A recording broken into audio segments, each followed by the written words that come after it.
அருமையான நிகழ்வைக்கு கலந்து கொள்வதற்கு மார்க்க அறிஞர் ஹசரத் மிர்சாத் மக்துமி அவர்களை மேடைக்கு வருமாறு அன்புடன் அழைக்கின்றோம்.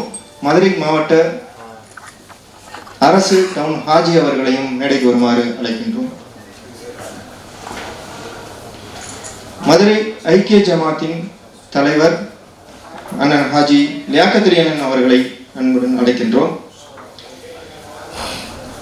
மதுரையின் பாரம்பரியமான மூத்த சபையான எம்ஏவிஎம் சபையின் தலைவராக இருக்கக்கூடிய அண்ணன் பிகேபி பாஸ்கரன் அண்ணன் அவர்களை மேடைக்கு வருமாறு அன்புடன் அழைக்கின்றோம். தமிழ்நாடு உணவுப் பொருள் வியாபாரிகள் சங்கத்தின் தலைவர் அண்ணன் SES வேல்சங்கர் அண்ணன் அவர்களை மேடைக்கு வருமாறு அன்புடன் அழைக்கின்றோம். மதுரையின் மடிசியா இண்டஸ்ட்ரீஸ் அதனுடைய தலைவர் துணைத் தலைவர் முகமது யாசிக் அவர்களை மேடைக்கு வருமாறு அன்புடன் அழைக்கின்றோம். இந்த நிகழ்வை கிராத் ஓதி துவக்கி வைக்குமாறு திருக்குரான் இறைவசனம் ஓதி துவக்கி வைக்க மதுரை மாவட்ட அரசு ஹாஜி அவர்களை அன்புடன் கேட்டுக்கொள்கிறோம்.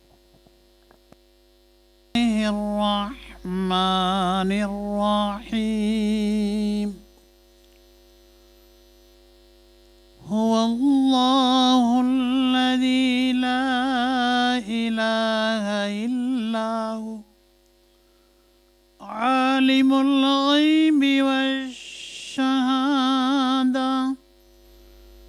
هو الرحمن الرحيم هو الله الذي لا إله إلا هو الملك القدوس السلام المؤمن المهيمن العزيز الجبار المتكبر سبحان الله عما يشركون هو الله الخالق البارئ المصور له الأسماء الحسنى يسبح له ما في السماوات والأرض وهو العزيز الحكيم صدق الله المولانا العظيم. நன்றி. எந்த ஒரு நல்ல நிகழ்ச்சி செய்வதற்கு முன்னும் இறைவனுடைய குரானுடைய சில வசனங்களை ஓதி தூக்குவது எங்களுடைய வழக்கம். அதன் அடிப்படையிலே இந்த நிகழ்வு. அடுத்ததாக தமிழ் தாய் வாழ்த்து.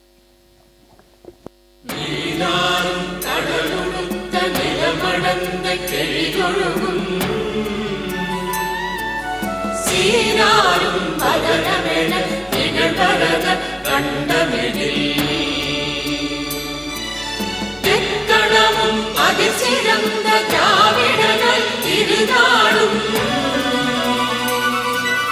தக்க சிறு திரை நுதலும் கரித்தனரும் திலகமுமே அத்திலக வாசனை போல் அனைத்துலகும் இன்பமுற எத்திசையும் புகழ் வணக்க இருந்த பெரும் தமிழனங்கே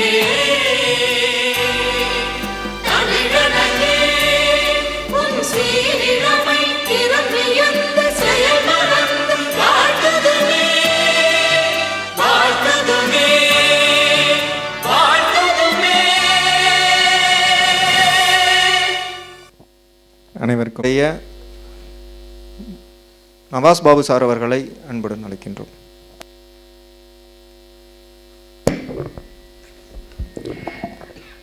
அனைவருக்கும் இறைவனுடைய சாந்தியும் சமாதானமாக உருவதாக இறைவன் திருப்பெயரால் இந்த மதுரை எக்கனாமிக் சேம்பர் என்பது இங்கே இருக்கிற சங்கங்கள்லேயே ரொம்ப குட்டி 4-5 வருட குழந்தை தான். ஆனால் இதில் இருக்கிற எல்லோரோட பணியும் ஒரே நோக்கத்தோடு தான் நம்ம இருக்கிறோம். மதுரை மண்ணின் வளர்ச்சி, மதுரை மக்களின் வளர்ச்சி. இந்த தாரக மந்திரத்தை வச்சு எல்லோரோட ஆசையோட ஒரு 5 வருஷத்துக்கு முன்னாடி நாங்கள் எங்களோட வேலைகளை தொடங்கினோம். எங்களோட மதுரை எக்கனாமிக் சேனலோட என்ன மாதிரி நாங்கள் வேலைகள் செஞ்சிகிட்ருக்கோம். இந்த மதுரை மண்ணின் வளர்ச்சிக்கும் மக்களின் வளர்ச்சிக்கும் என்ன விதமான எங்கள் பங்களிப்பு இருக்குங்கிறத பற்றி அடுத்து 5 நிமிஷத்தில் சொல்லுவாங்க. இதில் வந்து எங்களுக்கு ரமலான் மாதங்கிறது ஒரு புனித மாதம், அது ஒரு ஈகை மாதம், எல்லோரும் கொடுக்குறோம்.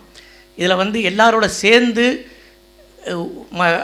மகிழ்ந்து விருந்தளித்து விருந்து சாப்பிட்டு விருந்தோம்பலோடு இருக்கணுங்கிறது நாங்கள் தொண்டு தொட்டு கடைப்பிடிச்சிட்ருக்கிறது. இதை இந்த வருஷம் இதை செய்யலாம், சரி நமக்கு 5 வயசு ஆயிடுச்சு, இனி நம்ம கொஞ்சம் எல்லாரோடையும் நம்ம அழைச்சி இதை செய்யணும் அப்படிங்கிற எண்ணத்தோடு நாங்கள் இந்த முதல் வருஷம் இந்த நிகழ்வை தொடங்கியிருக்கோம். இதில் எங்களோட அழைப்பினை ஏற்று உள்ள மதுரை சேம்பர் ஆஃப் காமர்ஸ் அண்ணன் ஜெகதீசன் வந்துட்டுருக்காங்க, இவர்கள் வந்துடுவாங்க. சேம்பர் ஆஃப் காமர்ஸ், மடிசியா, அதுபோக சௌராஷ்டிரா எக்கனாமிக் சேம்பர், எம்ஏவிஎம் சபை, நாடார் மகாஜன சங்கம் மற்றும் பல்வேறு அமைப்புகளை சேர்ந்த பெருமக்கள், இன்னும் ஒரு சில சங்கங்கள்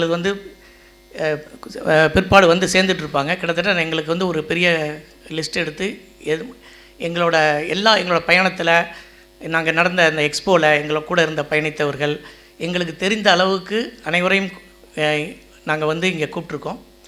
அவர் அனைவரையும் மதுரை எக்கனாமிக் சேம்பர் சார்பாக நான் வருக வருக என்று வரவேற்கிறேன். இது போக நாங்கள் 4 வருஷமாக மதுரை எக்கனாமிக் சேம்பர் ஒரு எக்ஸ்போ நடத்திட்டுருக்கோம், அனைவரும் தெரிந்தது. இதில் எங்களோட சேர்ந்து உழைக்கிறதுக்கு வேலை பார்க்குறதுக்கு மதுரை எக்கனாமிக் சேம்பரோட சேர்ப்பில் ஒரு கோர் டீம் ஒரு 30-40 பேர் இருக்காங்க. அவங்க எல்லாருமே ஒரே குடும்பமாக பயணித்து இதில் நாங்கள் செயல்பட்டுக்கிட்டு இருக்கோம். இது ஒரு முதல் முயற்சி. இதில் சில தவறுகள் இருக்கலாம், சில விடுதல்கள் இருக்கலாம், அது காலப்போக்கில் நாங்கள் திருத்திக்கிறோம். பொறுத்து அது அந்த மாதிரி எது இருந்ததுன்னா அதை பொறுத்துக்கோங்க. மற்றபடி அடுத்தபடியாக மதுரை எக்கனாமிக் சேம்பரோட நிகழ்வுகளை என்ன எங்கள் ஆக்டிவிட்டீஸ் இருக்குது, எப்படி நாங்கள் மதுரையோட வளர்ச்சிக்கு நாங்கள் உறுதுணையாக இருக்கோம் அப்படிங்கிறத சொல்கிறோம். ஏன்னா மத நல்லிணக்கம்ங்கிறது தான் அவரோட சமுதாய பொருளாதாரத்தோட முன்னேற்றத்துக்கு முதல் படி அப்படிங்கிறத நாங்கள் உணர்ந்திருக்கோம். அதில் எல்லோரும் இணக்கமாக இருந்து பயணப்படுத்துறதுக்கு ஒரு நெட்வொர்க்கிங் ஈவெண்ட்டாக தான் நாங்கள் இதை அண்ணன் ஜெகதீசன் அவர்களை தமிழ்நாடு சேம்பர் வருக வருன்று வரவேற்கிறேன். சார் இங்கே வந்துருங்க. மேலே சேம்பரோட செயலாளர் ஸ்ரீதர், எம்ஏஎம் சபையோட கணேசன், செந்தில் அனைவரையும் வருக வருக என்று வரவேற்கிறேன்.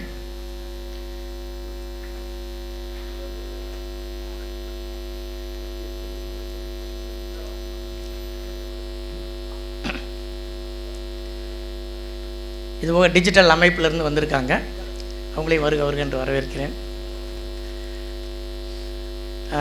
எனக்கு தெரிந்த அரவிந்த் ஆஸ்பத்திரியிலேருந்து வந்திருக்காங்க.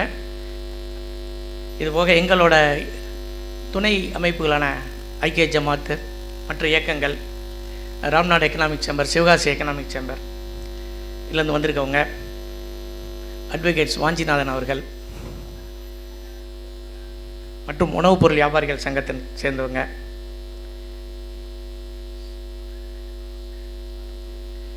அனைவரையும் வருக வருக என்று வரவேற்கிறேன். நன்றி. அனைவருக்கும் இறைவன் நற்கூலியை கொடுப்பானாக. அஸ்ஸலாமு அலைக்கும்.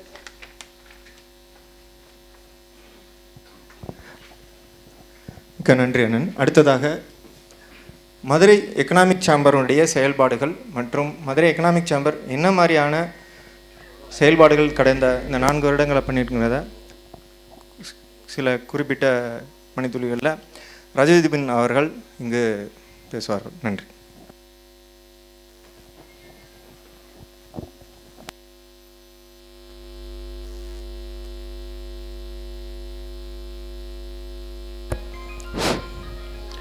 அளவற்ற அருளாளனும் நிகரற்ற அன்புடையனுமாகிய எல்லாம் வல்ல இறைவனை போற்றி புகழ்ந்தவனாக மதுரை எக்கனாமிக் சேம்பர் குறித்த அறிமுகம் மற்றும் பணிகள் பற்றி எனது உரையை துவக்குகிறேன். இறைவனின் உதவியால் 2020ஆம் ஆண்டு துவக்கப்பட்ட மதுரை எக்கனாமிக் சேம்பர் மதுரை மண்ணின் வளர்ச்சி, மதுரை மக்களின் வளர்ச்சி, மதுரையின் பொருளாதார வளர்ச்சி என்பதை இலக்காக கொண்டு பல்வேறு சமூக நலப்பணிகள், கல்வி மற்றும் வணிக மேம்பாட்டு பணிகளை செயல்படுத்தி கொண்டு வருகிறது. மதுரையிலே வறுமையிலே வசிக்கும் குடும்பங்கள், தனிநபர்கள் ஆகியோருக்கு தேவையான மளிகை பொருட்கள், உணவுப் பொருட்கள், மருத்துவ சேவைகள் ஆகிய உதவிகளை ஏழைக்கு உணவளிக்கும் குழு எனும் அமைப்பின் வாயிலாகவும், மஸ்ட் எனும் அமைப்பின் வாயிலாகவும், தமிழ்நாடு அரசின் சிறுபான்மை நலத்துறையின் கீழ் இயங்கும் எம்வாஸ் எனும் அமைப்பின் வாயிலாகவும் பல்வேறு பணிகளை செயல்படுத்தி கொண்டு வருகிறோம். மேலும் பள்ளி மற்றும் கல்லூரிகளில் பயிலும் மாணவ மாணவிகளுக்கான உயர்கல்வி வழிகாட்டுதல் நிகழ்ச்சிகள் தொடர்ச்சியாக ஒருங்கிணைத்து நடத்தி கொண்டு வருகிறோம். மதுரை எக்கனாமிக் சேம்பரில் உறுப்பினர்களாக இருக்கும் வணிக பெருமக்களுக்கு தொடர்ச்சியாக வணிக மேம்பாட்டு பயிற்சிகளை வழங்கி வருகிறோம்.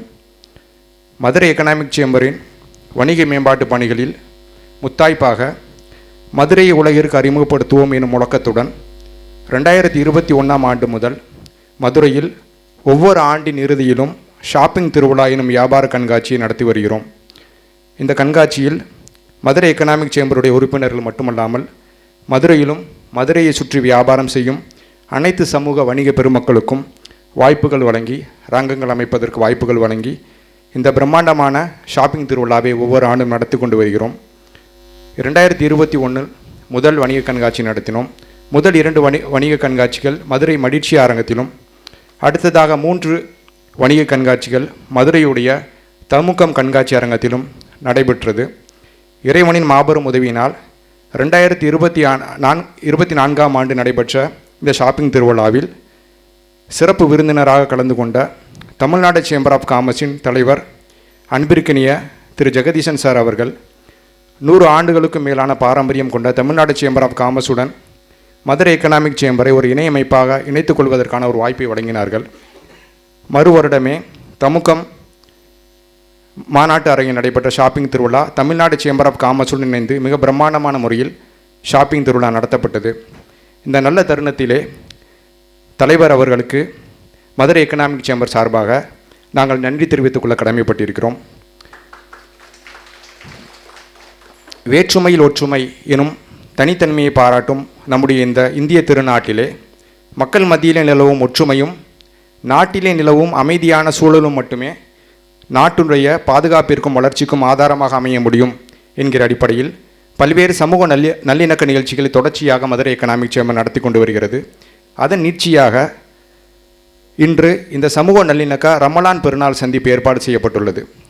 இந்த நல்ல சந்தர்ப்பத்திலே இங்கே வருகை தந்திருக்கும் மதுரையின் வணிக மற்றும் சமூக அமைப்புகளைச் சேர்ந்த பல்வேறு வணிக மற்றும் சமூக அமைப்புகளைச் சேர்ந்த பெருமக்கள் அனைவரையும் மீண்டும் ஒரு முறை வருக வருக என மதுரை எக்கனாமிக் சேம்பர் சார்பாக வரவேற்று என்னுடைய இந்த உரையை நிறைவு செய்கிறேன். நன்றி.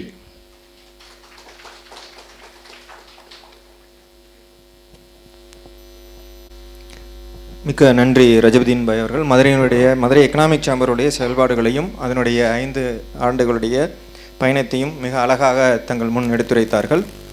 இந்த நிகழ்வின் அடுத்த கட்டமாக மதுரை எக்கனாமிக் சேம்பருடைய ஒரு பெரிய சப்போர்ட்டாக இருக்கக்கூடிய இன்னைக்கு அண்ணன் டாக்டர் ஜெகதீசன் அண்ணன் அவர்கள் வாழ்த்து வழங்குமாறு அன்புடன் கேட்டுக்கொள்கிறோம். மதுரை எக்கனாமிக் சேம்பர் தலைவர் உள்ளிட்ட நிர்வாகிகளே, மேடையிலே விட்டிருக்கக்கூடிய சமுதாய பெரியோர்களே, எம்ஏவிஎம்எம் சபை திரு பாஸ்கரன் அவர்களே, திரு வேவ்சங்கர் அவர்களே, திரளாக வருகை தந்திருக்கின்ற வணிக பெருமக்களே, சகோதர சகோதரிகளே, உங்கள் அனைவருக்கும் முதலில் என் சார்பாகவும் தமிழ்நாடு தொழில் வர்த்தக சங்கத்தின் சார்பாகவும் மாலை வணக்கத்தினையும் வரவேற்பினையும் தெரிவித்துக் கொள்வதிலே மகிழ்ச்சி அடைகின்றேன். மதுரை எக்கனாமிக் சேம்பர் அவங்க சொன்ன மாதிரி 2020 ஆரம்பித்தா கூட ஒரு 7 வருடங்களில் ரொம்ப ஒரு வைப்ரண்ட்டான ஆக்டிவிட்டீஸ் மதுரைக்குள்ளே, அதுவும் அவங்களோட பார்த்திங்கன்னா மதுரை மண்ணின் வளர்ச்சி, மதுரை மக்களின் வளர்ச்சி அப்படிங்கிறத அடிப்படையாக வச்சு நல்லா பண்ணிகிட்ருக்காங்க. முதல்ல அதுக்கு வாழ்த்துக்களை தெரிவித்துக் கொள்கின்றேன்.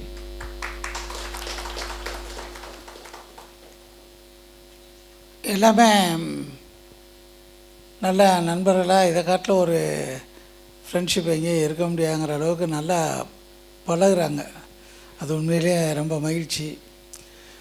கடந்த ஆண்டு அவர் சொன்ன மாதிரியே தமுக்கத்தில் அந்த தொழில் வர்த்தக, பொருட்காட்சி 2 அமைப்புகளும் சேர்ந்து நடத்தினோம். அது நல்ல ஒரு க்ரௌடு, நல்ல க்ரௌடுங்கிற மட்டும் இல்லை, அதில் போட்டிருந்த ஸ்டால் போட்டிருந்த அனைத்து வணிக பெருமக்களுக்குமே வந்து நல்ல ஒரு மகிழ்ச்சி, நல்ல சேல்ஸ் இருந்துச்சு.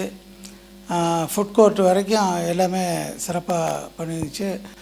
ஒரு 2 அமைப்புகளை சார்ந்த நிர்வாகிகளுமே ஒரு மாத காலத்துக்கு மேற்பட்ட உழைப்பு நல்லா பண்ணியிருந்தாங்க.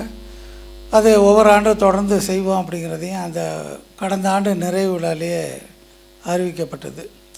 அது மாதிரி நிறைய தமிழ்நாடு தொழில்வர்த்தக சங்கம் வந்து 102 ஆண்டுகள்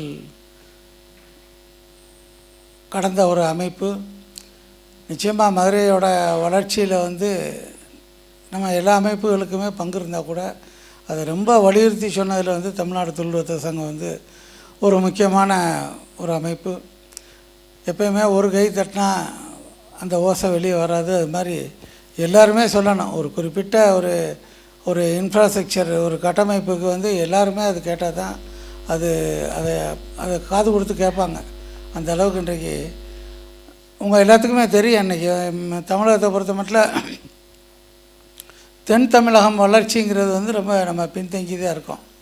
இன்றைக்கு சென்னையை சுற்றி இருக்கக்கூடியது, கோயம்புத்தூரை சுற்றி, அதே மாதிரி வட தமிழகத்திலே ஒசூர் அந்த ஏரியா, ஈவன் சென்ட்ரல் தமிழ்நாடு கூட திருச்சியை சுற்றி இருக்கக்கூடிய ஒரு வளர்ச்சி கூட தென் தமிழகத்தில் வந்து தூத்துக்குடி மாவட்டத்தை தவிர எங்கள் மாவட்டத்தில் ஒரு பெரிய தொழிற்சாலைகள் இல்லை. பல வருடங்களாக கேட்டுக்கிட்டே இருக்கோம். அதே மாதிரி தான் மதுரை விமான நிலையம், மற்ற கட்டமைப்புகள்லாம் வந்து அதுக்கு குரல் கொடுக்காத அமைப்புகளே இல்லை. ஆனால் நம்மளாக தான் கேட்டுக்கிட்டு இருக்கோம். நம்மளை போன்ற இந்த அமைப்புகள் மட்டும்தான் அதை தொடர்ந்து கேட்டுக்கிட்டு இருக்கோம். இன்றைக்கு மிக சமீபத்தில் ஆரம்பிக்கப்பட்ட தூத்துக்குடி விமான நிலையம் கூட ரொம்ப ஃபாஸ்ட்டாக க்ரோ ஆகிட்டுருக்கு. உங்களுக்கு எல்லாத்துக்குமே தெரியும். அப்படி நம்மளும் கேட்கல அப்படின்னா நம்ம இன்னும் ரொம்ப பின்னாடி.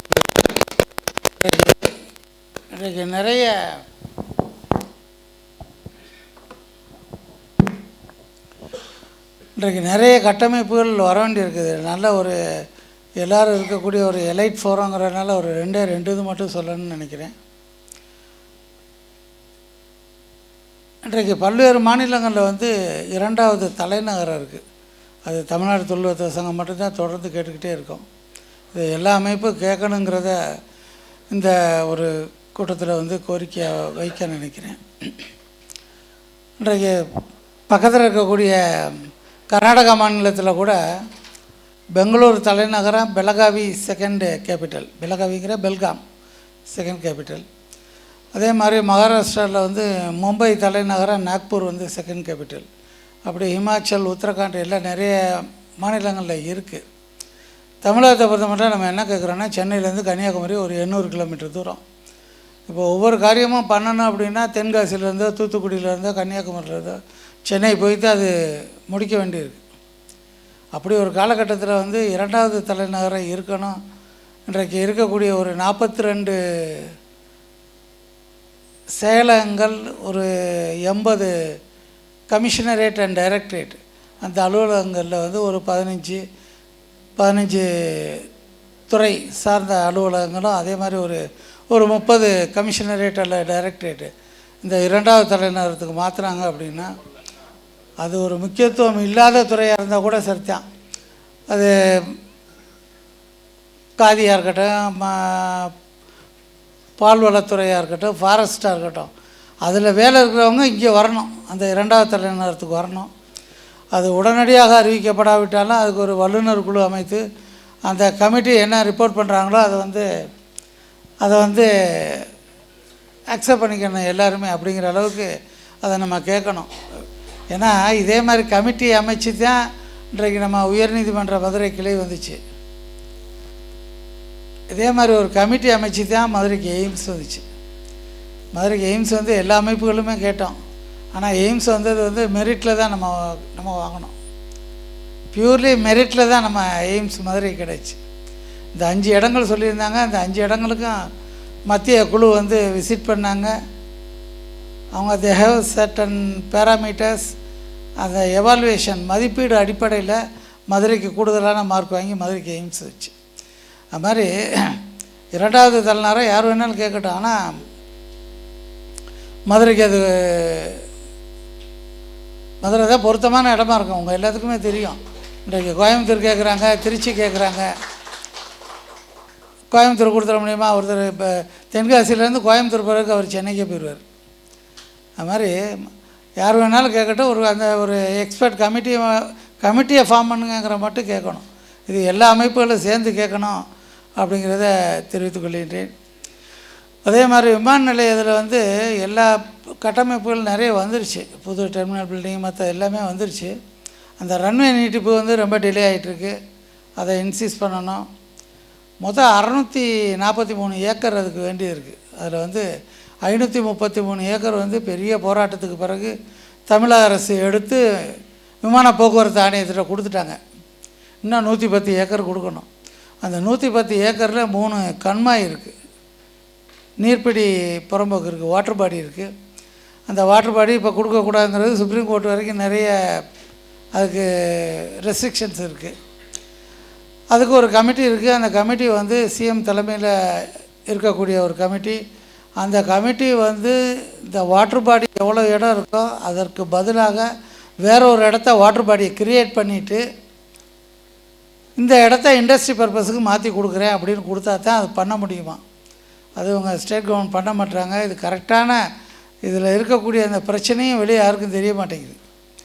அதனால் இது சீக்கிரமாக ரன்வே நீட்டிப்பு வரணும். ரன்வே நீட்டிப்பு வந்தால் தான் நிறைய பல நாடுகளில் இருக்கக்கூடிய விமான நிறுவனங்கள் இன்றைக்கு துவக்குவதற்கு ரெடியாக இருக்குது. ஆனால் இங்கே அந்த இன்ஃப்ராஸ்ட்ரக்சர் இல்லை, அந்த ஒரு சிரமம் இருக்கிறதுனால அது டிலே ஆகிட்டுருக்கு. அது சீக்கிரமாக வரணும். இன்றைக்கி இன்டர்நேஷ்னல் ஸ்டேட்டஸ் வந்துருச்சு. நைட் ஆப்ரேஷன்ஸ் 24/7 வந்துருச்சு. ஸோ இந்த மற்ற கட்டமைப்புலாம் வந்தாலும் முக்கியமான ஒரு கட்டமைப்பு ரன்வே நீட்டிப்பு. இப்போ இருக்கக்கூடிய 7500 அடியிலேருந்து 12000 அடியாக நீட்டிக்கப்பட வேண்டிய அந்த ஒரு திட்டம். அதில் அந்த பக்கத்தில் அந்த வரக்கூடிய 4 வழிச்சாலை ஒரு அண்டர் பாஸ் வேணும் அப்படின்னு கேட்குறோம். இன்றைக்கி அண்டர் பாஸ் வந்து பல்வேறு விமான நிலையங்களில் பக்கத்தில் இருக்க சாலைகளில் இருக்குது. மாண்புமிகு பிரதமர் மோடி அவர்களுடைய தொகுதியிலே வாரணாசியில் இருக்குது. டெல்லியில் terminal 3 Indira Gandhi international airport terminal 3ல் 3 இடங்களில் இருக்குது. மும்பை டெர்மினல் 2ல் இருக்குது. இப்போ கடைசியாக சண்டிகர் ஏர்போர்ட்டில் திறந்துருக்காங்க. ஸோ இதெல்லாம் வந்துச்சு அப்படின்னா அது ஒன்றும் இல்லை, நம்ம ரயில்வேயில் அண்டர் பாஸ் கீழே போகிற முடியாது. அதே மாதிரி ஏர்போர்ட் இது வரப்போகுது. இது ஏர்போர்ட் அத்தாரிட்டி ஆஃப் இந்தியா ஒத்துக்கிட்டாங்க. இது மதுரையில் மட்டும் என்னென்னா அது எல்லா இடத்துலையும் இந்த வேலையை பார்த்து கொடுத்தது வந்து தேசிய நெடுஞ்சாலை போக்குவரத்து ஆணையம், நகாயின்னு சொல்லக்கூடிய ஒரு அமைப்பு.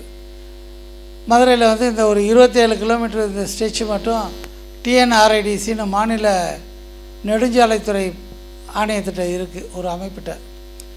இவங்க வந்து 3 இடத்துல டோல் போட்டு வசூல் பண்ணிக்கிட்டு இருக்காங்க. வண்டியூர், சிந்தாமணி, வளையங்குளம் அது மாதிரி. அதனால் இதில் வந்து நகாய் வந்து பார்க்க முடியாது. இவங்க பார்க்குறதுக்கு பதிலாக அவங்க வந்து ஹைவேட்ட அந்த ஸ்டேட் ஹைவேஸ்ட்டு அந்த வேலையை தள்ளி விட்றாங்க. அவங்க வேறு ரோடு போடுறோம் அப்படின்னு சொல்லிகிட்டு இருக்காங்க. மொத்தத்தில் டிலே ஆகிட்டுருக்கு. ஸோ அந்த அண்டர் பாஸு ஏர்போர்ட் அத்தாரிட்டி ஒத்துக்கிட்டாங்க. அதோடு சேர்த்து இந்த விமான நிலைய ரன்வே நீட்டிப்பும் சீக்கிரம் வேணுங்கிறத எல்லா அமைப்பும் தொடர்ந்து கேட்கணும் அப்படிங்கிறத. ஏன்னா ஒரு ஆள் சொல்கிறத காட்டில் ஒரு 10 பேர் சொன்னோன்னு வச்சுக்கோங்க, அதோட எஃபெக்டே வேறையாக இருக்கும்.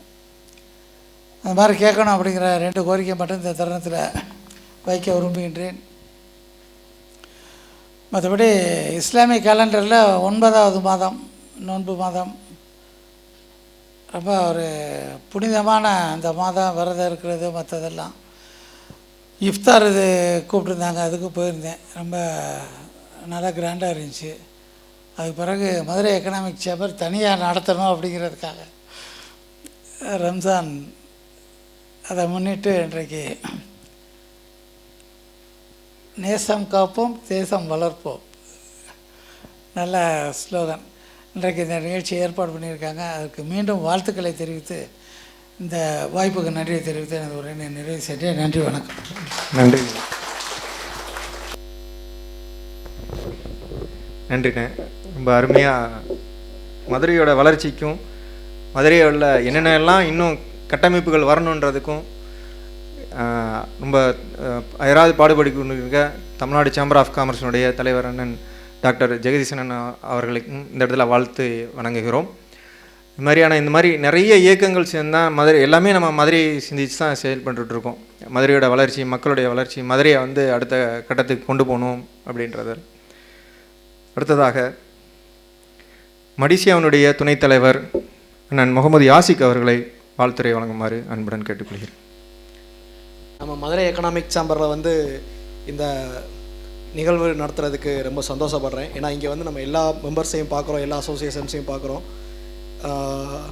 இங்கே வந்து இப்போ அண்ணன் சொன்ன மாதிரி தான் நம்ம எல்லோரும் ஒன்றிணைஞ்சால் தான் நம்ம மதுரையை வந்து மேலும் மேலும் டெவலப் பண்ண முடியும். அது போக மதுரை எக்கனாமிக் சேம்பர் செஞ்சுக்கிட்டு இருக்க எல்லா இதுவும் வெற்றி பெற அவங்கள மனதார வாழ்த்துகிறேன். நன்றி. நன்றி நன்றி அண்ணன். அடுத்ததாக நம்மளுடைய மூத்த அண்ணன் எம்இவிஎம் சபையினுடைய தலைவர் அண்ணன் விகேபி பாஸ்கரன் அவர்களை வாழ்த்துரை வழங்குமாறு அன்புடன் கேட்டுக்கொள்கிறேன். போற்றுதலுக்கும் பாராட்டுக்கும் உரிய நம்முடைய மதுரையினுடைய அடையாளமாக, வணிகத்தினுடைய அடையாளமாக திகழக்கூடிய நம்முடைய தலைவர் பிரம்மகநாத் அவர்கள் இங்கே இந்த நிகழ்வை சீரும் சிறப்புமாக நடத்தி கொண்டிருக்கக்கூடிய மதுரை எக்கனாமிக் சேம்பர் என்று சொல்லக்கூடிய துணை அமைப்பின் மூலமாக நடத்தி கொண்டிருக்கக்கூடிய நிர்வாக பெருமக்கள், இந்த நிகழ்விலே கலந்து கொண்டிருக்கக்கூடிய நம்முடைய ஐக்கிய ஜமாத்தினுடைய தலைவர் பிரமுகனார் டவுன் காஜியார் அவர்கள் மற்றும் இங்கு வந்திருக்கக்கூடிய பல்வேறு அமைப்பினுடைய தலைவர் மற்றும் அதனுடைய நிர்வாக பெருமக்கள், உங்கள் அனைவருக்கும் மதுரை எக்கனாமிக் சேம்பரின் சார்பிலும் எங்களுடைய மதுரை ஆயிர வைசிய மஞ்சப்புத்தூர் மகாஜன சபை என்று சொல்லக்கூடிய அந்த அமைப்பின் மூலமாகவும் உங்கள் அனைவருக்கும் இனிய நல்வாழ்த்துக்களை இந்த மாலை நேரத்திலே தெரிவித்துக் கொள்வதிலே நான் பெருமை கொள்கின்றேன்.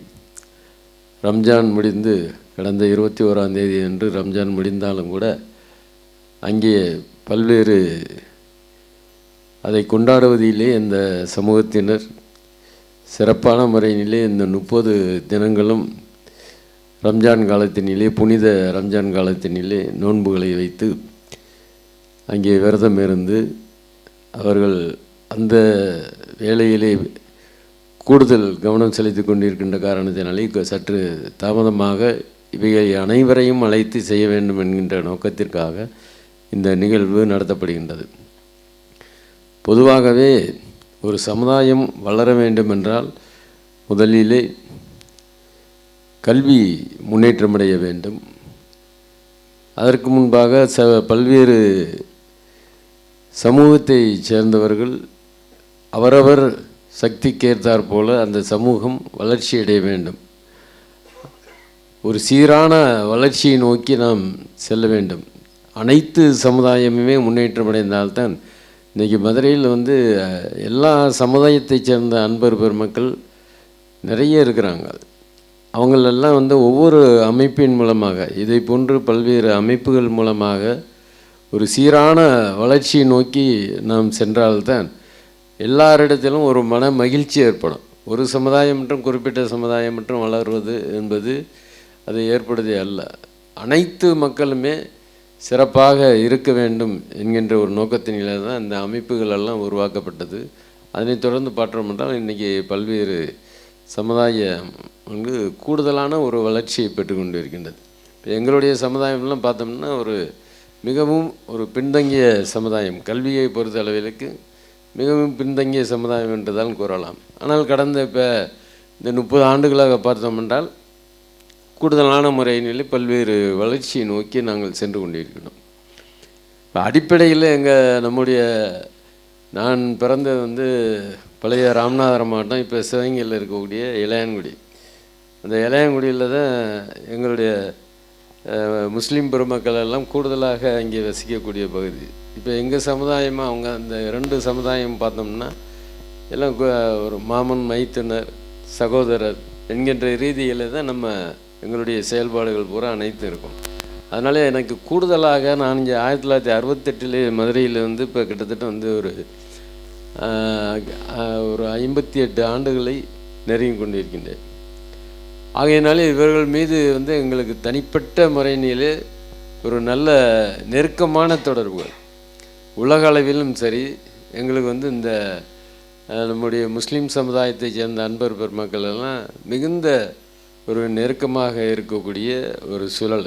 அந்த வகையில் நீங்கள் எல்லாம் இந்த அனைத்து சமுதாய மக்களையும் அழைத்து ஒரு மத நல்லிணக்கத்தை பேண வேண்டும். நம்ம இந்தியா சுதந்திரம் அடைந்த பொழுது என்ன சொன்னாங்கன்னா, இது ஒரு மதச்சார்பற்ற நாடு என்று தான் அறிவித்தார்கள். ஆகையினாலே இந்த நிகழ்விலே கலந்து கொள்வதிலே நம்ம அண்ணன் தலைவர் அவர்கள் கூறியதை போன்று அந்த இப்தார் நோன்புகளிலெல்லாம் இப்போ எல்லா சமுதாயத்தை சேர்ந்தவர்கள், அரசியல் தலைவர்கள் பல்வேறு நிகழ்வுகளில் கலந்து கொள்கின்றார்கள். ஆனால் உண்மையிலேயே கலந்து கொள்ள வேண்டியது யார் என்றால் இந்த சமுதாய தலைவர்கள் தான் கலந்து கொள்ள வேணும். அப்போ தான் மத நல்லிணக்கம் வளர வேண்டும் என்றால் இதை போன்று இன்னும் நூற்றுக்கணக்கான நிகழ்ச்சிகள் நடக்க வேண்டும். அது எல்லா சமுதாயத்திலே உள்ளவர்களும் அவங்கவுங்க பல்வேறு சமுதாயத்தையும் அழைத்து இதை போன்றது ஒரு நிகழ்வுகள் மூலமாகத்தான் சமுதாயத்தினுடைய ஒற்றுமையை வளர முடியும் என்பது எங்களுடைய ஒரு ஆணித்தரமான கருத்து. பொதுவாக வணிகத்தை பற்றியும் நம்முடைய மதுரை மண்ணினுடைய வளர்ச்சியை பற்றியும் நம்ம தலைவர்கள் ரொம்ப அழகாக அற்புதமாக அவங்கள காட்டிலையும் கூடுதலாக வேறு யாரும் கருத்துக்களை பகிர்ந்து வருவதற்கு வாய்ப்புகள் இல்லை. ஏன்னா அந்தளவு அதில் அவங்க ஊறி போய் இன்றைக்கி மதுரையினுடைய வளர்ச்சியை பற்றி அற்புதமான முறையில் கூறினார்கள். இப்போ இந்த தேர்தலில் கூட யாரும் இன்னும் அறிவிக்கலை.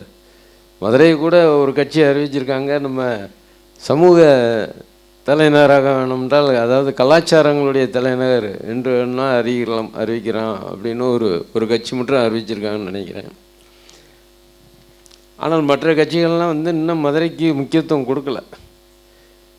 ஏதோ ஒரு கலாச்சார நிகழ்ச்சிகள், தமிழ்ச்சங்கம், இதை போன்ற ஒரு சூழ்நிலை தான் கொண்டு போகிறாங்க. ஒரு சமுதாயம் முன்னேற்றமடைய வேண்டுமென்றால் கல்வியில் முன்னேற்றமடையணும். அதே நேரத்தில் இறைவனுடைய ஆண்டவனுடைய அந்த கலாச்சார ரீதியாகவும் மற்ற அவரவர்களுடைய கலாச்சாரத்தை செய்வதற்கு நாம் அனுமதி அளிக்க வேண்டும். முதல்ல எந்த மதமாக இருந்தாலும் எம்மதமும் சம்மதம் என்கின்ற ரீதியில் தான் எல்லாத்தையும் நம்ம அனுமதிக்கணும். அவர்களுடைய தங்களுடைய முஸ்லீம் மக்கள் என்றால் அவர்கள் என்ன கலாச்சாரமோ அதை அனுமதிக்க வேண்டும். அதை போன்று இந்துக்களுடைய கலாச்சாரம் என்னவோ அதை அனுமதிக்க வேண்டும். அதை போன்று கிறிஸ்தவர்களுடைய கலாச்சாரம் என்னவோ அதை அனுமதிக்க வேண்டும். அவ்வாறு இருந்தால்தான் மதச்சார்பினுடைய ஒரு முழுமையான நோக்கத்தை நாம் பெற முடியும். அந்த வகையிலே இந்த அமைப்பை சேர்ந்திருக்கக்கூடியவர்கள் ஒரு அற்புதமான நிகழ்வை நீங்கள் ஏற்பாடு செய்திருக்கின்றீர்கள். இதை போன்று இன்னும் பல நூற்றுக்கணக்கான நிகழ்வுகள் நடைபெற வேண்டும். அதில் அனைத்து சமூகத்தை சேர்ந்தவர்களும் கலந்து கொள்ள வேண்டும். உங்களுக்கெல்லாம் இங்கு வந்திருக்கக்கூடிய அனைவருக்கும் எங்களுடைய மதுரை ஆயிர வீசிய மஞ்சப்புத்தூர் மகாஜன சபையின் சார்பிலே நல்வாழ்த்துக்களை தெரிவித்து கொண்டு அழைத்தமைக்கு நன்றி கூறி நிறைவு செய்கின்றேன். நன்றி, வணக்கம். ரொம்ப மிக்க நன்றி அண்ணா. ரொம்ப ஒரு ஆழமான கருத்தை எத்தி வச்சிங்க, எங்களுக்கு அட்வைஸாக இருந்தது. ரொம்ப ரொம்ப நன்றி. அடுத்ததாக தமிழ்நாடு உணவுப் பொருள் வியாபாரிகள் சங்கத்தின் தலைவர் அண்ணன் SES வேல்சங்கர் அண்ணன் அவர்களை வாழ்த்துரை வழங்குமாறு அன்புடன் கேட்டுக்கொள்கிறேன். மேடையில் வீட்டிற்கும் ஜமாத்தை சார்ந்த பெரியோர்களே, தமிழ்நாடு தொழில் வர்த்தக சங்கத்தின் தலைவர் ஜெகதீசன் அவர்களே, PKP பாஸ்கரன் அவர்களே, மெடிஷாவின் துணைத் தலைவர் அவர்களே, மற்றும் இங்கே பெருந்தர்களாக கூடியிருக்கும் சான்றோர் பெருமக்களே, வணிக பெருமக்களே, இந்த விழாவினை சிறப்பாக ஏற்பாடு செய்து கொண்டிருக்கும் மதுரை எக்கனாமிக் சேம்பரை சார்ந்த நிர்வாகிகளே, உங்கள் அனைவருக்கும் முதற்கண் வணக்கத்தை தெரிவித்துக் கொள்கிறேன். மதுரை அப்படின்னா பண்டைய காலத்திலேருந்து பார்த்திங்கன்னா சங்கம் வளர்த்த மதுரை. அந்த சங்கம் வளர்த்த மதுரையிலே 5வது ஆண்டை எட்டியுள்ள இந்த மதுரை எக்கனாமிக் சேம்பர், நம்ம நவாஸ் பாபு பேசும்போது சொன்னாங்க, நாங்கள் இப்போ தான் பிறந்திருக்கோன்னு. நீங்கள் பிறக்கலை, பிறந்து 5 ஆண்டுகள்லேயே 4 எக்ஸிபிஷனை நடத்தியிருக்கீங்க. அப்படின்னா நீங்கள் வளர்ந்துட்டீங்க. ஒரு சாதாரண காரியம் இல்லை. ஒரு எக்ஸிபிஷனை கண்டினியூஸாக 4 இயர்ஸ் நடத்துறது அப்படிங்கிறது எவ்வளோ கஷ்டம் அப்படிங்கிறது நடத்துகிறவங்களுக்கு தான் தெரியும். ஏன்னா உணவுப் பொருள் சங்கத்தின் சார்பாகவும் ஒரு 2 எக்ஸிபிஷன் நடத்தியிருக்கோம். அதனால் நீங்கள் குழந்தை கிடையாது, நீங்கள் வளர்ந்த ஒரு சங்கமாக நான் கருதுகிறேன். ஒரே ஒரு விஷயத்தை மட்டும் சொல்லிவிட்டு நான் நிறைவு பண்ணலான்னு நினைக்கிறேன். எல்லாருக்கும் எம்ஜிஆர் காலத்தில் வந்து கொண்டு வரப்பட்ட நிலை வரி போராட்டத்தை பற்றி தெரிஞ்சிருக்கும். இங்கே இருக்க பழைய ஆளுகளுக்கெல்லாம் தெரிஞ்சிருக்கும். அந்த போராட்டத்தை முன்னேற்று நடத்துனது இந்த சேம்பரில் தான் நடத்துனாங்க. பலருக்கும் தெரிஞ்சிருக்காது இந்த நுழைவு வரி எதுக்காண்டி கொண்டு வந்தாங்க அப்படின்னு. கொண்டு வரப்பட்டது ஜவுளிக்காண்டி, வெறும் ஜவுளிக்காண்டி கொண்டு வரப்பட்ட ஒரு நுழைவு வரிக்காண்டி தமிழகம் முழுவதும் 3 நாள் கடையடைப்பு போராட்டம் நடைபெற்றது. அதை தலைமை ஏற்று நடத்தினது நம்ம தமிழ்நாடு தொழில் வர்த்தக சங்கம். அந்த 3 நாட்களும் எங்கேயுமே டீ கடை கூட கிடையாது. நல்லா சிந்தித்து பாருங்கள். ஒரு தனிப்பட்ட ஒரு ஜவுளி வியாபாரிகளுக்காண்டி நடைபெற்ற ஒரு போராட்டத்திற்கு தமிழகம் முழுவதும் ஒருங்கிணைந்து போராடினோம். இன்றைக்கி நம்ம வந்து அனைவரும் வெவ்வேறு அமைப்புகள் இருந்தாலும் அவங்கவுங்க பாதையில் தனித்தனியாக போனாலும் இதை தவிர ஆட்சியாளர்களும் நம்மளை பிரித்து வைக்கிறது தான் முக்கியமான காரணம் எடுக்கிறாங்க. இனி வரும் காலங்களில் குறிப்பாக மதுரை தலைவர் பேசும்போது சொன்னாங்க ஜெகதீசன், மதுரை மாவட்டம் அதாவது தென் மாவட்டங்கள் வந்து வளர்ச்சியே இல்லை அப்படிங்கிறாங்க. உண்மையான காரணம் என்ன அப்படின்னா, இங்கே வரக்கூடிய ஆட்சியாளர்கள் அவங்க வருவாங்க, சில பேர் 3 மாதம் இருப்பாங்க, சில பேர் மேக்சிமம் 3 வருஷம். அவங்களுக்கு வந்து மதுரையை பற்றி தெரிவதற்கான வாய்ப்புகளே கிடையாது. அதனால் மதுரையில் இருக்கிற அமைப்புகளை வைத்து ஒரு குழு அமைத்து அந்த குழுவை வைத்து அந்த குழுவில் என்ன முடிவு எடுக்கிறாங்களோ அதுதான் பண்ணோம். ஒருத்தர் வருவார், சென்ட்ரல் மீடியனாக போட்டு போவார். அடுத்த டிராஃபிக்கு டிசி வருவாங்க, சென்ட்ரல் மீடியனை பூரா எடுப்பாங்க. இந்த மாதிரி விஷயங்கள் தொடர்ந்து நடைபெற்று கொண்டிருக்கிறது நம்ம மதுரை மாநகரில். இப்போ சமீபத்தில் பார்த்திங்க அப்படின்னா அந்த ஆர்ச்சி நம்ம எம்ஜிஆர் பீரியடில் உலகத்தமிழ் மாநாட்டில் போட்ட ஆர்ச்சியை பூரா ரிமூவ் பண்ணோம் அப்படின்னு சொல்லியிருந்தாங்க. ஒரே ஒரு ஆர்ச்சி தான் ரிமூவ் பண்ணியிருக்காங்க. நேற்று கூட நடைபெற்ற இன்னொரு கோர்ட்டு டெசிஷனில் இம்மிடியேட்டாக ரிமூவ் பண்ணணுன்னு சொல்லி ஆர்டர் வந்திருக்கு. இந்த மாதிரி விஷயங்கள் வந்து ஒருங்கிணைத்து நம்ம எல்லாம் செயல்பட்டோம் அப்படின்னா, அதே மாதிரி பொது காரியங்களுக்கு வந்து அனைத்து சங்கங்களும் ஒருங்கிணையணும். பொது காரியங்கள் அப்படின்னு சொல்லும் போது பார்த்திங்க அப்படின்னா, சரக்கு மற்றும் சேவை வரி சட்டம், உணவு பாதுகாப்பு மற்றும் தரநிலை சட்டம், இதில் வந்து நம்ம வெகுவாக பாதிக்கப்பட்டிருக்கோம். சமீப காலமாக பார்த்திங்க அப்படின்னா, நம்ம உணவுப் பொருள் தரநிலை சட்டத்தில் பெஸ்டிசைட் ரெசிடியூ பார்க்க ஆரம்பிச்சிட்டாங்க. எல்லா உணவுப் பொருள்களையும் பெஸ்டிசைட் ரெசிடியூ. ஆனால் அதே அரசாங்கம் பல நாடுகளில் பேர்ன் பண்ண பெஸ்டிசைட் ரெசிடியூவை இன்றைக்கும் நம்ம இந்தியாவில் உபயோகிக்கிறதுக்கு 2030 வரைக்கும் உபயோகிக்கிறதுக்கு அனுபவிச்சிருக்காங்க. அப்படி இருக்கும் பட்சத்தில் வந்து பெஸ்டிசைட் ரெசிடியூ கட்டாயம் உணவுப் பொருளில் இருக்கிறதுக்கான வாய்ப்புகள் இருக்குது. என்ன காரணம் அப்படின்னா, விவசாயிகளுக்கு போதிய அளவு அறிவுரை வழங்குவது கிடையாது. அந்த காரணத்தினால தான் இன்றைக்கி வரைக்கும் எல்லா உணவுப் பொருள் தரம் எல்லாமே நல்லா இருக்குது, ஆனால் பெஸ்டிசைட் ரெசிடியூ மட்டும் இருக்குது.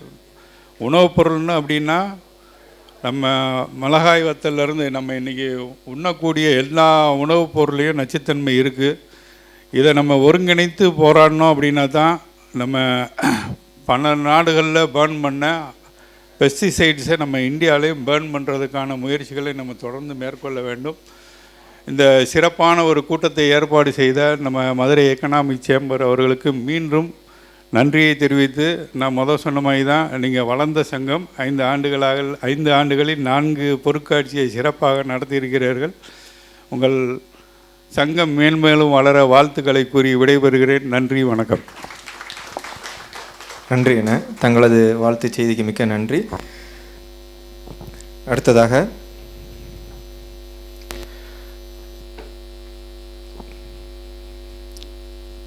நாயுடு மகாஜன சேம்பர் ஆஃப் காமர்ஸினுடைய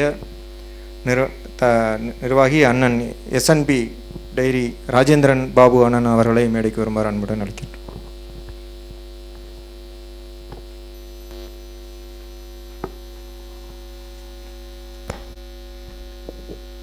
மேடையிலும் மேடை அமர்ந்திருக்கும் பெரியோர் அனைவருக்கும் என்னுடைய வணக்கம்.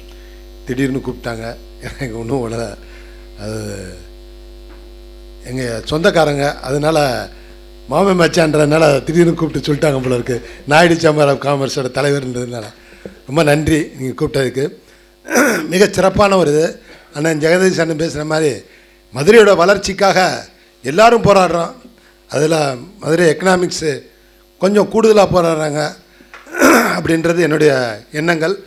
உங்களோட சேர்ந்து நாங்களும் உங்களோட சேர்ந்து பங்கெடுத்து மிகச்சிறப்பாக இந்த நிகழ்ச்சியை நடத்துவோம்.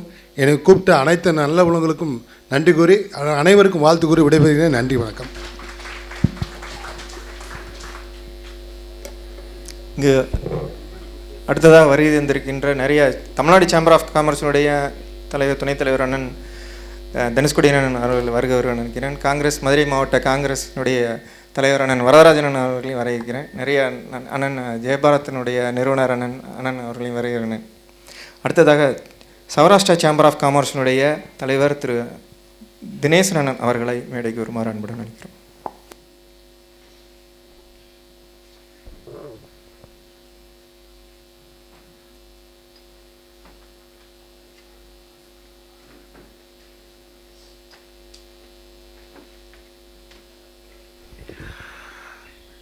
எல்லோருக்கும் வணக்கம். மதுரை எக்கனாமிக் சேம்பர் 5 வருஷம் ஆயிடுச்சுன்னு சொன்னாங்க. இந்த ஈகை திருநாள் முன்னிட்டு மத நல்லிணக்க பெருநாள் சிறப்பு சந்திப்பு, வளர்ச்சி, மதுரை மண்ணின் வளர்ச்சி, மதுரை மக்களின் வளர்ச்சி, மதுரை பொருளாதார வளர்ச்சின்னு போட்டிருக்காங்க. ஈகை இருந்தால் தான் வளர்ச்சி இருக்கும். ஸோ ரம்ஜான் மாதத்து ஈகை இருக்கிறதுனால தான் வளர்ச்சியும் நடந்துகிட்ருக்குங்கிறது என்னுடைய கருத்து. 5 வருஷங்கிறது இவங்களுக்கு ஒரு சின்ன விஷயமா இருக்கலாம், எங்களுக்கு அது ஒரு பெரிய விஷயம். அந்த வளர்ச்சி பாருங்கள். அதில் மொதல் 2 வருஷம் மடிஷியாவில் எக்ஸிபிஷன் நடத்தினதாக சொன்னாங்க. அதுக்கடுத்து தமுக்கத்தில், இதுவும் வளர்ச்சி தானே. ஸோ இந்த வளர்ச்சி இன்னும் ஃபர்தர் மேற்கொண்டு இருக்கணும், தொடர்ந்து நடந்துக்கிட்டே இருக்கணும்.